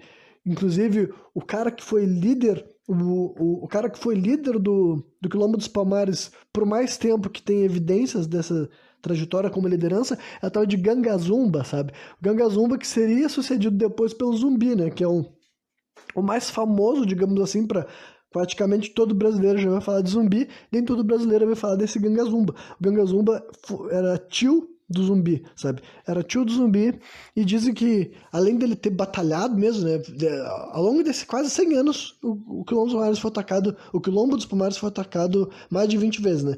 E algumas já na regência do Gangazumba. Só que ele também é um cara que estava negociando acordos assim e tudo mais, e daí cara, essa é uma história também que eu achei muito interessante, cara, que ele foi recebido em Pernambuco numa cerimônia assim, sabe, tratando ele como um líder mesmo, sabe? Falaram que tem tipo assim, não dá pra saber o documento, tipo, ele teria assinado um documento nesse dia, sabe, sobre uma proposta de paz, assim e tal. A gente sabe mais ou menos os termos do documento, mas nunca encontraram o documento mesmo, sabe? Se tem a assinatura dele, se tem a assinatura do governador de Pernambuco nessa época, mas, cara, já fiquei bem louco imaginar isso, sabe? Tenta imaginar isso, entendeu? Lá por, acho que era 1678, se eu não me engano aí já, bem no final já desse século, sabe? 1678, então, imagina isso, sabe? Um rei, sabe? Um rei negro, sabe? Um rei negro no solo brasileiro, sabe? Sendo recebido numa capital, assim, de capitania, digamos assim, como um soberano, sabe? Dizem que ele foi recebido, assim, sabe? Como alguém para ser tratado com uma igualdade e tudo mais, para ver, assim, sei lá, é uma história também muito doida, sabe? Um bagulho que também eu nunca vi representado na história do Brasil, sabe? Esse momento, essa cena, sabe? Eu gostaria de ter visto essa cena, tipo assim, caralho, isso foi foda, tá ligado? Mas não, eu não tenho esse momento. Dizem que ele assinou um tratado que seria o seguinte: diria que todos os negros nascidos, né, no Quilombo dos Palmares e tudo mais, que também era, chamam de palmarenses e tudo mais, porque praticamente já era uma nação, cara. E eu concordo que dá pra chamar de uma nação, entendeu? Quase 100 anos existindo ali, entendeu? Ou mais de 100 anos, né, dependendo da história. Então, assim como essas reduções, também era praticamente uma nação indígena existindo no sul ali do Brasil, que nem era só sul do Brasil, nem deveria ser sul do Brasil, né, para começar. Mas enfim, aí o Gangazumba teria assinado esse negócio que ia dizer que todos os nascidos no Quilombo ali seriam livres, né? E pensa que era gente pra caralho. O próprio Zumbi, por exemplo. O Zumbi, até onde eu sei, ele nunca foi escravizado, entendeu? Porque ele já era alguém que tinha nascido naquele território ali que era controlado por pessoas negras e tudo mais. E também tinha alguns indígenas, também, tipo, tinha brancos que eram fora da lei, digamos assim, sabe? Brancos que não eram, sabe? Mas era majoritariamente pessoas negras e tudo mais. Assume-se que eles falavam dialetos africanos, mas talvez falassem o idioma tupi, talvez falassem português também, tudo mais, então, né, mas, cara, é um bagulho que infelizmente tem pouca evidência, tá ligado? Porque, cara, também foi devastado, tá? E agora que eu sei que as missões jesuítas foram destruídas e elas eram de tipo assim, de arquitetura já, da nossa visão, né, de hoje, tipo, que nem as... Eu quero dizer que ela era equivalente às estruturas que a gente conhece, que deixaram mesmo registro. Então, cara, quem sabe o Quilombo dos Palmares também era muito mais elaborado, entendeu? Para começar, para ele não ter conseguido ser derrubado durante quase tanto tempo assim, já mostra que ele era uma proteção grande, né? E as histórias aqui dizem que ele tinha realmente uma proteção de madeira, tanto é que ela só foi de madeirona assim, grossa, sabe? Um paredão feito assim com árvores mesmo e tudo mais, que falaram que os caras não conseguiam atravessar, só foi atravessado depois nesse, tipo, no capítulo, né, que eu vou concluir esse programa, falando quando um sertanista, né, específico foi responsável pela derrubada do Quilombo dos Palmares e tudo mais, né, e ele fez isso com canhões, né, foi necessário canhões para arrebentar isso daí e tudo mais, e dizem que tinha armadilhas até chegar, né, porque pense que era um complexo de, se não me engano, 7 quilombos sendo ligado por trilhas no meio da mata e tudo mais. E esses negros estavam acostumados a se defender, né, da tentativa dos portugueses e provavelmente espanhóis e provavelmente outros sertanistas tinham tentado isso antes, né? Só que daí, cara, o cara que é sabido quem é o sujeito, né, que liderou a investida bandeirante, que destruiu o Quilombo dos Palmares, né. Primeiro, só para falar o final da história do Ganga Zumba, né, agora que me liguei que não tinha concluído, né, ele assinou esse tratado que disse que os negros nascidos no Quilombo dos Palmares seriam libertos, só que ele não ia mais aceitar daí novos, sabe, que negros que escapassem daí, assim, da sua situação de escravidão e fugissem pro Quilombo, né, pense que isso daí era muito antes de qualquer papo sobre de abolir a escravidão, entendeu? Então, isso daí era muito, muito antes mesmo de ter esse tipo de conversa. Então, muitos negros fugiam pro Quilombo dos Palmares, da região, né? Não tem como tu vir de tão longe assim do Brasil, mas nesse contexto acontecia bastante. Então, ele falava que, olha só, então eu não vou mais aceitar novos escravizados, entendeu? Que fujam para cá, mas daí, né, todo mundo que já tá lá tá livre e a gente vai começar a negociar, a gente quer poder fazer parte, a gente quer... Cara, ia praticamente ser se fosse respeitado pelos representantes da coroa portuguesa, né, se fosse respeitado, seria uma nação negra praticamente nascendo, entendeu? Administrada por pessoas negras, né? Dizem que o Ganga Zumba tinha 3 esposas, entendeu? Cara, era toda uma tradição já, vivendo por uma outra lógica. Acontecendo no Brasil colonial, outra coisa que eu não imaginei que o Quilombo dos Palmares era uma história desse tamanho, sabe? Mas enfim, no final da história, cara, dizem que muitas pessoas não concordaram com essa ideia e o próprio Zumbi, entendeu? E é curioso, porque o Zumbi, ele sempre foi um negro livre, tá ligado? Sempre foi um negro livre, ao contrário do Ganga Zumba, que parece que ele chegou aqui no Brasil como escravizado e fugiu, sabe? Então, agora o Zumbi não, ele já nasceu sempre livre, mas ele, digamos assim, cara, é aquelas coisas assim bem, bem interessantes mesmo, sabe? Tipo, realmente assim, claro que, né, pode ser uma história que não é exatamente assim, né? Pode ser levemente romantizada, né? Até porque tem, como eu falei, tem pouca evidência. Os negros que viveram essa história não deixaram a sua versão do relato, entendeu? E não temos a versão deles para dizer como é que era assim. Então, né, a gente conseguir saber mais ou menos quem foram essas figuras com as poucas evidências que a gente tem e tudo mais, né? Então eu também entendo que pode não ser assim, né? Mas na narrativa é bem interessante, sabe? O Zumbi é um cara mais jovem, né? Que acha que o tio dele não deveria ter acertado aquilo lá, e o tio dele acaba sendo morto. Dizem que ele é envenenado, cara. Dizem que ele é envenenado por um cara que, tipo assim, era apoiador do Zumbi, sabe? Não foi o próprio Zumbi, mas foi o apoiador do Zumbi, porque o Zumbi, tipo, tinha chance de ascender a posição de rei, né? Parece que esse título Ganga era rei, então, assim como tinha sido Ganga Zumba, ele seria o Ganga Zumbi, daí, né? E como ele era sobrinho do cara, ele tinha realmente, sim, né, um direito monárquico, digamos assim, sabe, dentro daquele contexto, né? E daí o Zumbi seria líder do Quilombo dos Palmares só nos últimos 10 anos, digamos assim, né? E assim que ele assumiu a posição dele foi aquilo que ele tinha pregado, sabe? Que ele disse que não ia fazer nenhum acordo daí e tal, os acordos do tio dele não funcionavam para mais nada, não ia fazer acordo nenhum e tal, e, né, e queria, tipo assim, só ser tratado como independente, ponto final, sabe? Ponto final e deu. E obviamente que a gente sabe, né, que eu acho muito foda, né? Eu acho muito heróico, mas a gente sabe como é que termina a história, né? E daí, né, a história daí, só que, tipo assim, o que eu não sabia também sobre a história do Quilombo dos Palmares é quem é a figura que destrói ele, tá ligado? Quem é a figura que destrói o Quilombo dos Palmares, que é um bandeirante, cara, chamado Domingos Jorge Velho, sabe? E eu já vou chegar nos pontos mais doidos da figura para vocês entenderem o que eu tô falando. Procure em primeiro lugar uma imagem, sabe? Escreva assim, Domingos Jorge Velho, 1903. Vocês vão ver um quadro pintado em 1903 para colocar nesse museu, sabe, o Museu do Ipiranga, melhor dizendo, né? O Museu Paulista e tudo mais, para colocar lá. Vocês vão ver que é um cara assim, meio que gordão, sabe? Parecendo assim, se vestido assim, com estilo típico europeu, sabe? Uma imagem assim da Renascença, e também assim, como é que é mesmo aqueles caras, assim, os Três Mosqueteiros, sabe? Um bagulho assim nessa linha, parecendo D'Artagnan, sabe? E, e com uma roupa assim, eu tô todo bem vestido, sabe? Uma coisa meio tropeira, que era assim mais ou menos que eu achava que era um bandeirante na minha cabeça. Só que assim, olha só, o Domingos Jorge Velho é aquele cara que, tipo, tem gente que fala que, tipo, por causa da figura dele ter sido descoberta, tem gente que acha que todos os bandeirantes foram que nem ele. Nem todos foram igual a ele, mas muitos eram parecidos com ele. E o que eu quero dizer com isso? Ele andava descalço, entendeu? Dizem que para ele entrar dentro da igreja para assinar o documento, porque, né, a igreja tinha tudo a ver com a política nessa fase, principalmente, entendeu? As instituições da igreja eram instituições políticas também, digamos assim.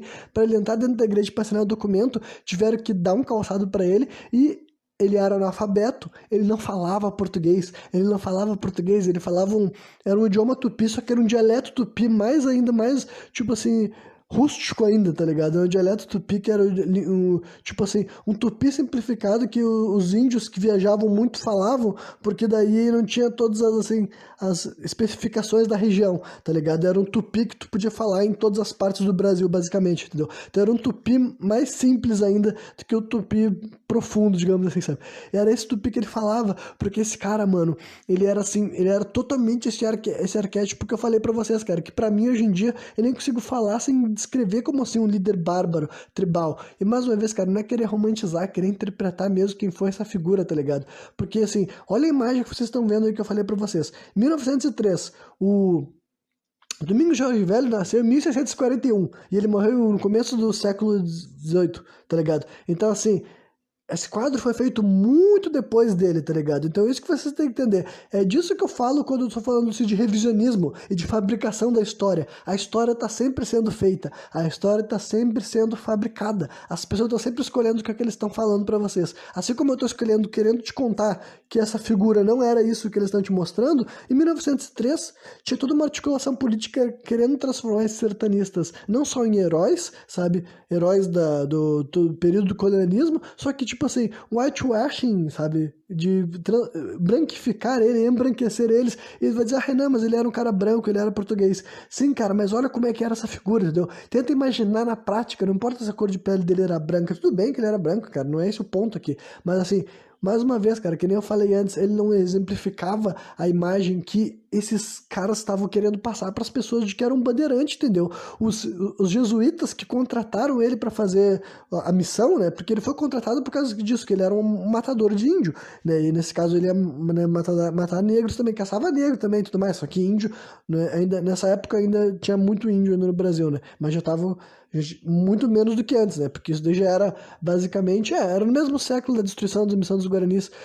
Na verdade, ele nasceu em 1641, no mesmo ano que a perseguição aos Guaranis diminuiu. E ele nunca desceu aqui pro sul, entendeu? Ele fez várias, assim, bandeiras pro interior. Tipo assim, ele foi subindo pro Brasil, sabe? Ele ia pro interior de São Paulo e ia subindo pelos estados ali do centro e até o norte, o nordeste e tudo mais. Então, assim, só que daí quando ele foi participar dessa investida no Quilombo dos Palmares, cara, ele já tinha mais de 40 anos, tá ligado? Então pensa assim, e ele é um cara que ele caçou desde o primeiro momento da vida dele, porque o pai dele era bandeirante, entendeu? Então é isso que eu falei pra vocês antes. Ele é o tal de bandeirante de segunda geração, tá ligado? O pai dele tava fazendo isso desde que tinha chegado no Brasil, e ele fez isso desde que ele era criança, cara. A primeira bandeira desse cara era com 10 anos de idade, então assim, o cara... Tanto é que ele desaprendeu o português, cara, tá ligado? Ele ficava tanto tempo andando por aí e caçando índio, matando índio e guerreando também, entendeu? E eu disse que é um líder guerreiro, cara, porque assim, cara, esse maluco tava na linha de frente, entendeu? Ele tinha respeito dos índios que eram do exército dele. Sabe? Esses índios, assim, se eles não respeitassem esse cara, eles iam fugir. E muitos fugiam, é claro. Só que, cara, pra te ser um cara que tá na linha de frente se expondo, tu tem que ter essa, tipo, no mínimo esse respeito de que vai estar lutando do teu lado, tá ligado? Tu não pode ser alguém que tá arriscando ser abandonado ou traído no meio da peleja, tá ligado? Então, assim, isso que eu tô falando pra vocês, cara. Quando eu penso, principalmente sobre esse cara daí, sabe? Mano, eu não tinha a menor ideia de nada disso, entendeu? Que o cara não falava português, que ele andava descalço, entendeu? Aí tem os caras que falam assim, ah, mas nem todo bandeirante era tão assim que nem ele. Tudo bem, eu concordo que deve ter uns que eram mais assim, meio termo. Só que esse daí era desses assim, tá ligado? O cara que não tinha... Cara, não tinha nada a ver com os valores cristãos, tá ligado? Os valores europeus. Aquele mesmo negócio de ter 9 esposas, entendeu? Cara, eram umas figuras que eu não imaginava. Honestamente, eu não consigo... eu não tinha essa visão. Eu achava que os bandeirantes, eu já imaginava que eles eram matador de índio. Só que eu achava que eles eram matador de índio, mas nessa imagem típica, sabe? Do cara que chegava lá com uma arma, pá, e dava um tiro, assim, meio que a coisa que a gente vê lá dos cowboy, sabe? Norte-americano. Eu não imaginava que eram essas figuras assim bizarras, sabe? Os índios não, ele falou, os jesuítas escreveram ele assim, sabe? O jesuíta ficou apavorado que ele não sabia ler, não sabia escrever, mas mesmo assim estavam contratando o cara, né? E pagaram pra ele, falaram que antes, inclusive, quando ele tava indo fazer a missão, ele recebeu uma mensagem no meio do caminho ainda, sabe? Por causa que E ele era um desses caras também que andava descalço 30 km por dia, sabe? Fisicamente falando, cara, provavelmente ele não era esse gordão da foto, sabe? Eu não sei como é que era o físico de um bandeirante, mas, cara, acho difícil imaginar que alguém que caminha 30 km diários e se envolve nessas, todas essas coisas assim, cara. E só nessas viagens, todo mundo de gente tava sempre morrendo, tá ligado? As bandeiras, tipo, elas eram excruciantes, tá ligado? Andar pelo interior do Brasil, sabe? Tanto é que esses caras aprendiam tudo com os índios e tinha essa transição de cultura. Tanto é que eles deviam ser conhecidos, sabe? Os índios, assim como tinha os índios que temiam ele, devia ter os índios que gostavam desses caras, sabe? Se davam bem com eles. Porque eles não tinham vivido tanto tempo assim, tá ligado? Eles não eram de aço, sabe? Eles não eram de aço. Tem um cara que só tem ah, ódio e raiva, tu tem que ter um pouco de respeito de alguma, sabe? De alguma tribo. Tanto é que eles tinham esses aliados, entendeu? Todas essas coisas assim. Então, cara, é um bagulho complexo. E dizem que esse Domingos Jorge Velho era um desses que tinha um exército gigantesco, sabe? De vários e vários, né? Com aquela mesma distribuição. Mamelucos, muitos filhos dele, mas não necessariamente, né? Outros, simplesmente nessa época já era tomado de bandeirante de segunda e terceira geração, nessa fase, sabe? No final do século XVI e tudo mais. E daí, tá, enfim, ele chega lá com o canhão e diz que ele arrebentou o Quilombo dos Palmares, né, com esses canhões pra conseguir entrar, e não, mas não foi ele que matou o zumbi, sabe? Porque ele não tinha sido pago pra matar o zumbi, ele tinha sido pago pra destruir o Quilombo.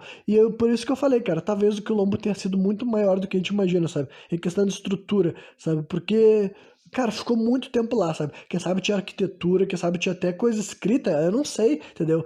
Se tem uma coisa que os bandeirantes sabiam fazer era destruir, tá ligado? Sabiam destruir. Se eles destruíram as missões jesuítas, cara, que jogaram, tipo, não sobrou nada, não sobrou pedra sobre pedra, tá ligado? Não sobrou pedra sobre pedra, queimaram igreja, meu irmão. O que eles não foram lá fazer com uma cultura que era africana, tá ligado? É óbvio que eles destruíram, embora agora que eu já sei que eles não valorizavam, né, a cultura cristã também, tá ligado? Eu acho que esses caras realmente, cara, eu boto eles pau a pau com pirata, pau a pau com viking, tá ligado? São tão asqueroso, diabólico quanto, sabe? Então, tipo assim, são figuras que eu acho bem interessantes, cara, mas são vilões, cara, vilões da história desse país, tá ligado?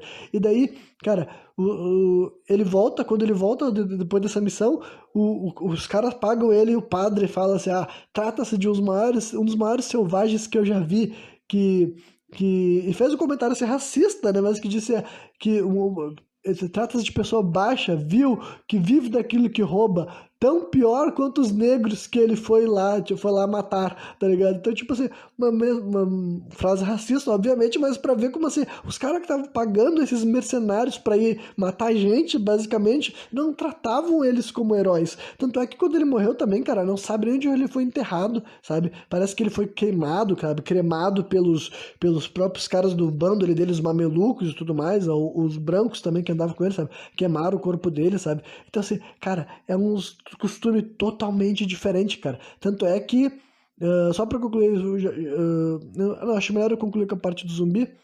Não sei. Eu vou concluir a história dos caras, daí falo depois o desfecho da história do zumbi mesmo, né? Enfim, mas daí, tanto é que tem historiadores, cara, que já falam assim que. Ah, primeiro eu já vou falar a coisa do paulista, tá ligado? Nessa época, cara, eles só eram chamados de paulistas, entendeu? Eles só pararam de ser chamados de paulistas quando São Paulo já se tornou popular e começou a chamar paulista, daí os moradores de São Paulo. Aí que, tipo, na verdade as pessoas esqueceram que os sertanistas existiam, sabe? Mas agora, século XVI, XVII, ninguém falava ainda paulista, ninguém chamava eles de bandeirante, sabe? Chamava eles de paulistas, entendeu? Os padres chamavam eles de paulistas, aí depois começaram a chamar daí de sertanista. E só lá pelo século XIX, no século XX, quando eles já estavam muito mortos e enterrados, e apareceram esses caras, os paulistas daí modernos, querendo traçar descendência com esses caras e querendo falar assim, ó, nós somos parentes desses paulistas e tudo mais. Tem um livro que eu achei engraçado, a escolha do nome, que o nome do nome, assim, o nome do livro era A Raça de Gigantes, né? E vocês que acompanham meus programas sabem o quanto esse termo tipo, é popular em ambientes de conspiração, sabe? Os sertanistas era a raça de gigantes, né? Enfim, então, eram esses caras de São Paulo, cara. Por que eles estavam querendo dizer? Pra começar, por que eles estavam embranquecendo essas figuras, transformando eles em coisas que eles não eram, falando que eles eram heróis e querendo contar uma história do Brasil? Tipo, eu entendo que é um lance político, sabe? Ah, nós vamos utilizar essas figuras históricas de São Vicente pra mostrar que São Paulo sempre foi importante pro Brasil. Só que, cara, olha as figuras que eles escolheram, cara. Os seres humanos, assim, terríveis, cara, matadores. Mano, é genocida e escravizador. Não tem relativização, tá ligado? Não tem relativização, veja bem, porque é contexto histórico, não, cara. Todo mundo sabia que esses caras eram asquerosos. Até os caras que contratavam o serviço dessa gente, que também eram tão asqueroso quanto, sabe? Só que até os caras que estavam contratando e pagando pra essas pessoas sabiam que eles eram gente ruim e basicamente, cara, esperaram eles desaparecer, né? Os sertanistas, eles, tipo, desapareceram entre aspas, né? Que foram evoluindo, a cultura de as pessoas terem milícia no Brasil nunca desapareceu, né?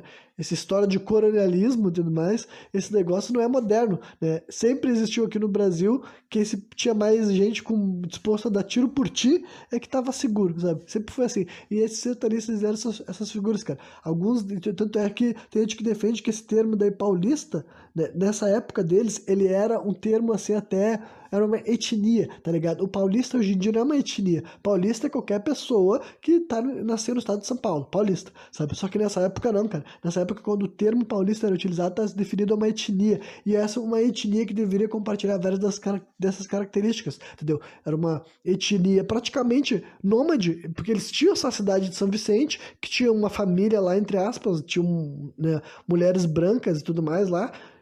Só que, cara, e também tinha outras pessoas que viviam lá na cidade, né? Nem todo paulista era um desses daí caçadores de índio ativo, mas a grande maioria era, sabe?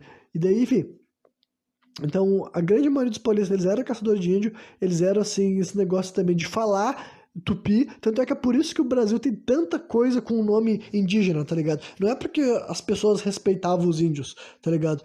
Eu sempre achei estranho, fiquei assim, nossa, que engraçado, né? Um país que massacrou tanto índio, quase tudo tem nome de índio. É por causa que quem batizou esses lugares, entre aspas, eram os sertanistas. Então, aí é um negócio que eles, tipo, eles serviram pra algo bom meio que sem querer, tá ligado? Porque como eles praticamente não falavam português, tipo, alguns falavam, tal, mas vários deles, cara, nem utilizavam português porque o cara passava assim, ó.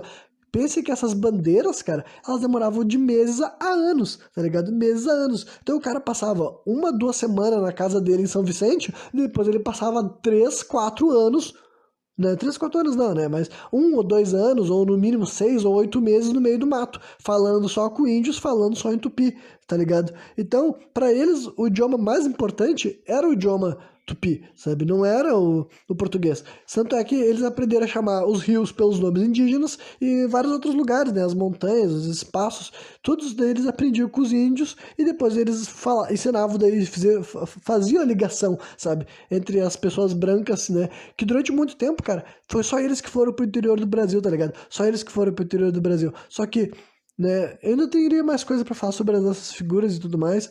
E como eu vou continuar a narrativa, tipo, vou avançar no tempo, a gente vai chegar na nossa corrida do ouro ainda, né? Mas o programa vai parar por aqui e eu vou concluir então só falando sobre como é que foi o desfecho da figura do zumbi, né?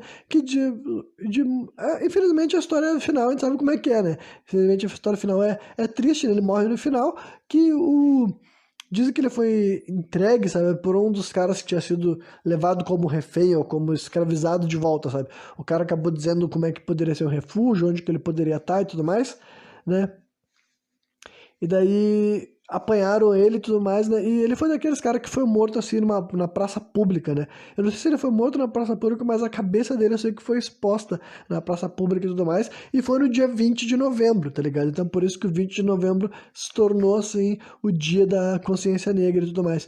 Porque, assim, o zumbi é uma dessas figuras, cara, que ele tem uma grande mitologia por trás dele, sabe? Mas ele existiu, entendeu? Existiu um ser humano na Terra com esse nome e que ele tinha esse simbolismo tão forte que ele teve que ser morto e nem foi apagado, entendeu? Aquela história de que tem figuras grandes que elas são mortas, tipo, e ele teve que ser, tipo, mostrar a cabeça dele, que é um bagulho totalmente bárbaro, só que isso aconteceu no Brasil até no século XX, tá ligado? Até no século XX, quando mataram o Lampião, expuseram a cabeça dele, tá ligado? Então, quem dirá lá no século XVII, né? Mas mostraram para mostrar que ele estava morto porque a gente acreditava que ele era imortal, porque ele, certo, naquela época, tipo, naquele momento que ele era vivo, entendeu? Ele já era um herói para população negra da época. Cara, isso daqui, olha, é o bagulho assim que é o que as pessoas também chamam de revisionismo, tá ligado? Assim como quem estava vivo naquela época, os brancos daquele contexto não tinham por que enxergar as coisas assim. Eu não sou um branco daquele contexto, sabe? Eu sou um branco do século XXI, entendeu? Eu tô olhando para a história do meu passado e eu não preciso ser um gênio para entender que a pessoa negra lutando por liberdade está do lado digno e a pessoa branca lutando por oprimir o escravizado, ex-escravizado nesse contexto daí, né? É o escroto, tá ligado? E daí, então, é isso, cara. Um bagulho assim, cara, que não tem problema nenhum de ser revisionista, porque se tu for estudar história, meu irmão, tu vai se deparar com tanta coisa racista, tá ligado? Só que tu tem que ter a noção de entender, bom, por que esse cara tá falando uma coisa racista? Porque ele vivia num contexto racista e ele era o fruto do produto dele, tipo, ele era o produto do ambiente que ele vivia, sabe? Assim como de vez em quando tu encontra pensamentos que não era, sabe? E também é muito legal, sabe? Tem várias coisas aqui na história do Brasil, que daí, quem sabe, agora no próximo programa também, sabe? Que são coisas assim que tu surpreende positivamente, sabe? Um relato, sabe? Um diário de bordo, algum comentário que tu fala, olha, que bacana que nem todo mundo tava só fazendo comentário racista, pejorativo, sabe? Tinha gente que tinha uns comentários que tu, além de tu achar bonito, era pertinente, era interessante, sabe? É legal ler essas coisas, como é que as pessoas do passado se expressavam, mas muitas se expressavam de maneira escrota, porque, né, eles eram produtos desse mundo loucão, né? Mas, enfim... então eu quis mencionar também esse contexto do Quilombo dos Palmares, não só porque eu achei realmente fascinante essas coisas novas que eu sabia, né, e também porque tá chegando essa data, né, o Dia da Consciência Negra, né, mas como eu mencionei também esse lance, assim, sabe, eu acho que a história do Brasil ela tem esses dois massacres, tá ligado? Tem um massacre dos povos nativos, que ele vai se repetir, eu vou falar, inclusive, assim, do outros capítulos, né, principalmente da segunda etapa das reduções no próximo programa e tudo mais, né, então, cara, tem que saber que essa é a história do teu país, tá ligado? A história do teu país foi de genocídio, cara. E não tem nada de errado tu olhar pra trás e tu criticar isso daí, tá ligado? Não é viver em culpa, mas é viver em consciência, tá ligado? Tu não tem que romantizar, tu não tem que olhar pra um lado assim, nossa, o sentimento de patriotismo. Cara, como é que tu vai adquirir um sentimento de patriotismo por essa história conhecendo ela? Como é que tu vai relativizar, cara? Como é que tu vai fazer de conta que havia uma boa razão para essas pessoas serem massacradas? Seja os índios guaranis lá nas reduções, né? Ou seja, no Quilombo dos Palmares. Como é que tu vai dizer que esses bandeirantes, cara, esses sertanistas e tudo mais, né, que destruíram, devastaram, cara, essas cidades, esses povos, e tipo assim, a troco de nada, sabe? Jogar tudo abaixo mesmo, não deixar... É literalmente querer apagar da história, dá pra ver que essa era a ordem. A ordem de quem tava contratando esses caras pra fazer isso era pra destruir até o final, cara. É pra apagar da história. Aí tu fica pensando assim, nossa, por que que nossos governantes odiavam o índio? Por que que nossos governantes odiavam negros? Tá ligado? Por quê? Por quê? Por quê? Porque essa é a história do Brasil. Então, tipo assim, não tem nada de. Tipo, não tem problema nenhum em tu adquirir um patriotismo por essa história. Porque senão, cara, tu vai estar fechando os olhos para uma realidade, entendeu? E essa realidade até engloba que nem os sertanistas eram o que eu imaginava, tá ligado? O que eu sei é que eles não são heróis de maneira nenhuma. Só que eles são figuras muito diferentes, cara. Muito diferentes que quanto mais eu tô pesquisando, eu tô vendo o jeito que eles se expressavam, que eles se portavam. Realmente eu acho que, tipo assim, e é tipo, realmente triste que todas essas histórias que eu falei aqui pra vocês hoje não tenham se tornado histórias e tudo mais, assim, tipo assim, com filmes e tudo mais, sabe? Bem pique, assim, cara, hollywoodiano mesmo, sabe? São mitologias já completas. Claro que teria que tomar liberdade pra romantizar, entendeu? As pessoas que assistirem a obra deveriam saber que ela não é uma obra, tipo assim, histórica, factual, mas inspirada em fatos reais, né? E daí depende também dos valores do diretor também e tudo mais. Só que eu acho que dá pra contar boas histórias tomando como ponto de partida essas figuras, sabe? Porque elas eram, assim, realmente, cara, muito mais impressionantes do que eu imaginava que era, sabe, a história do Brasil, honestamente, né? Mas é isso aí. No próximo programa eu vou dar continuidade a essa cronologia, porque tem mais algumas coisas que foi falada nesse programa desses malucos aí que, por exemplo, gostam de falar que, né, não, a gente tem que ter orgulho, a gente tem que reconhecer a história ou a importância dessas figuras na nossa história. Que importância, meu irmão? Vai tomar no teu cu. Mas é isso aí. Se tu me viu até o final, espero que tenha curtido e qualquer dia eu tô de volta novamente, trazendo mais um programa sem contexto.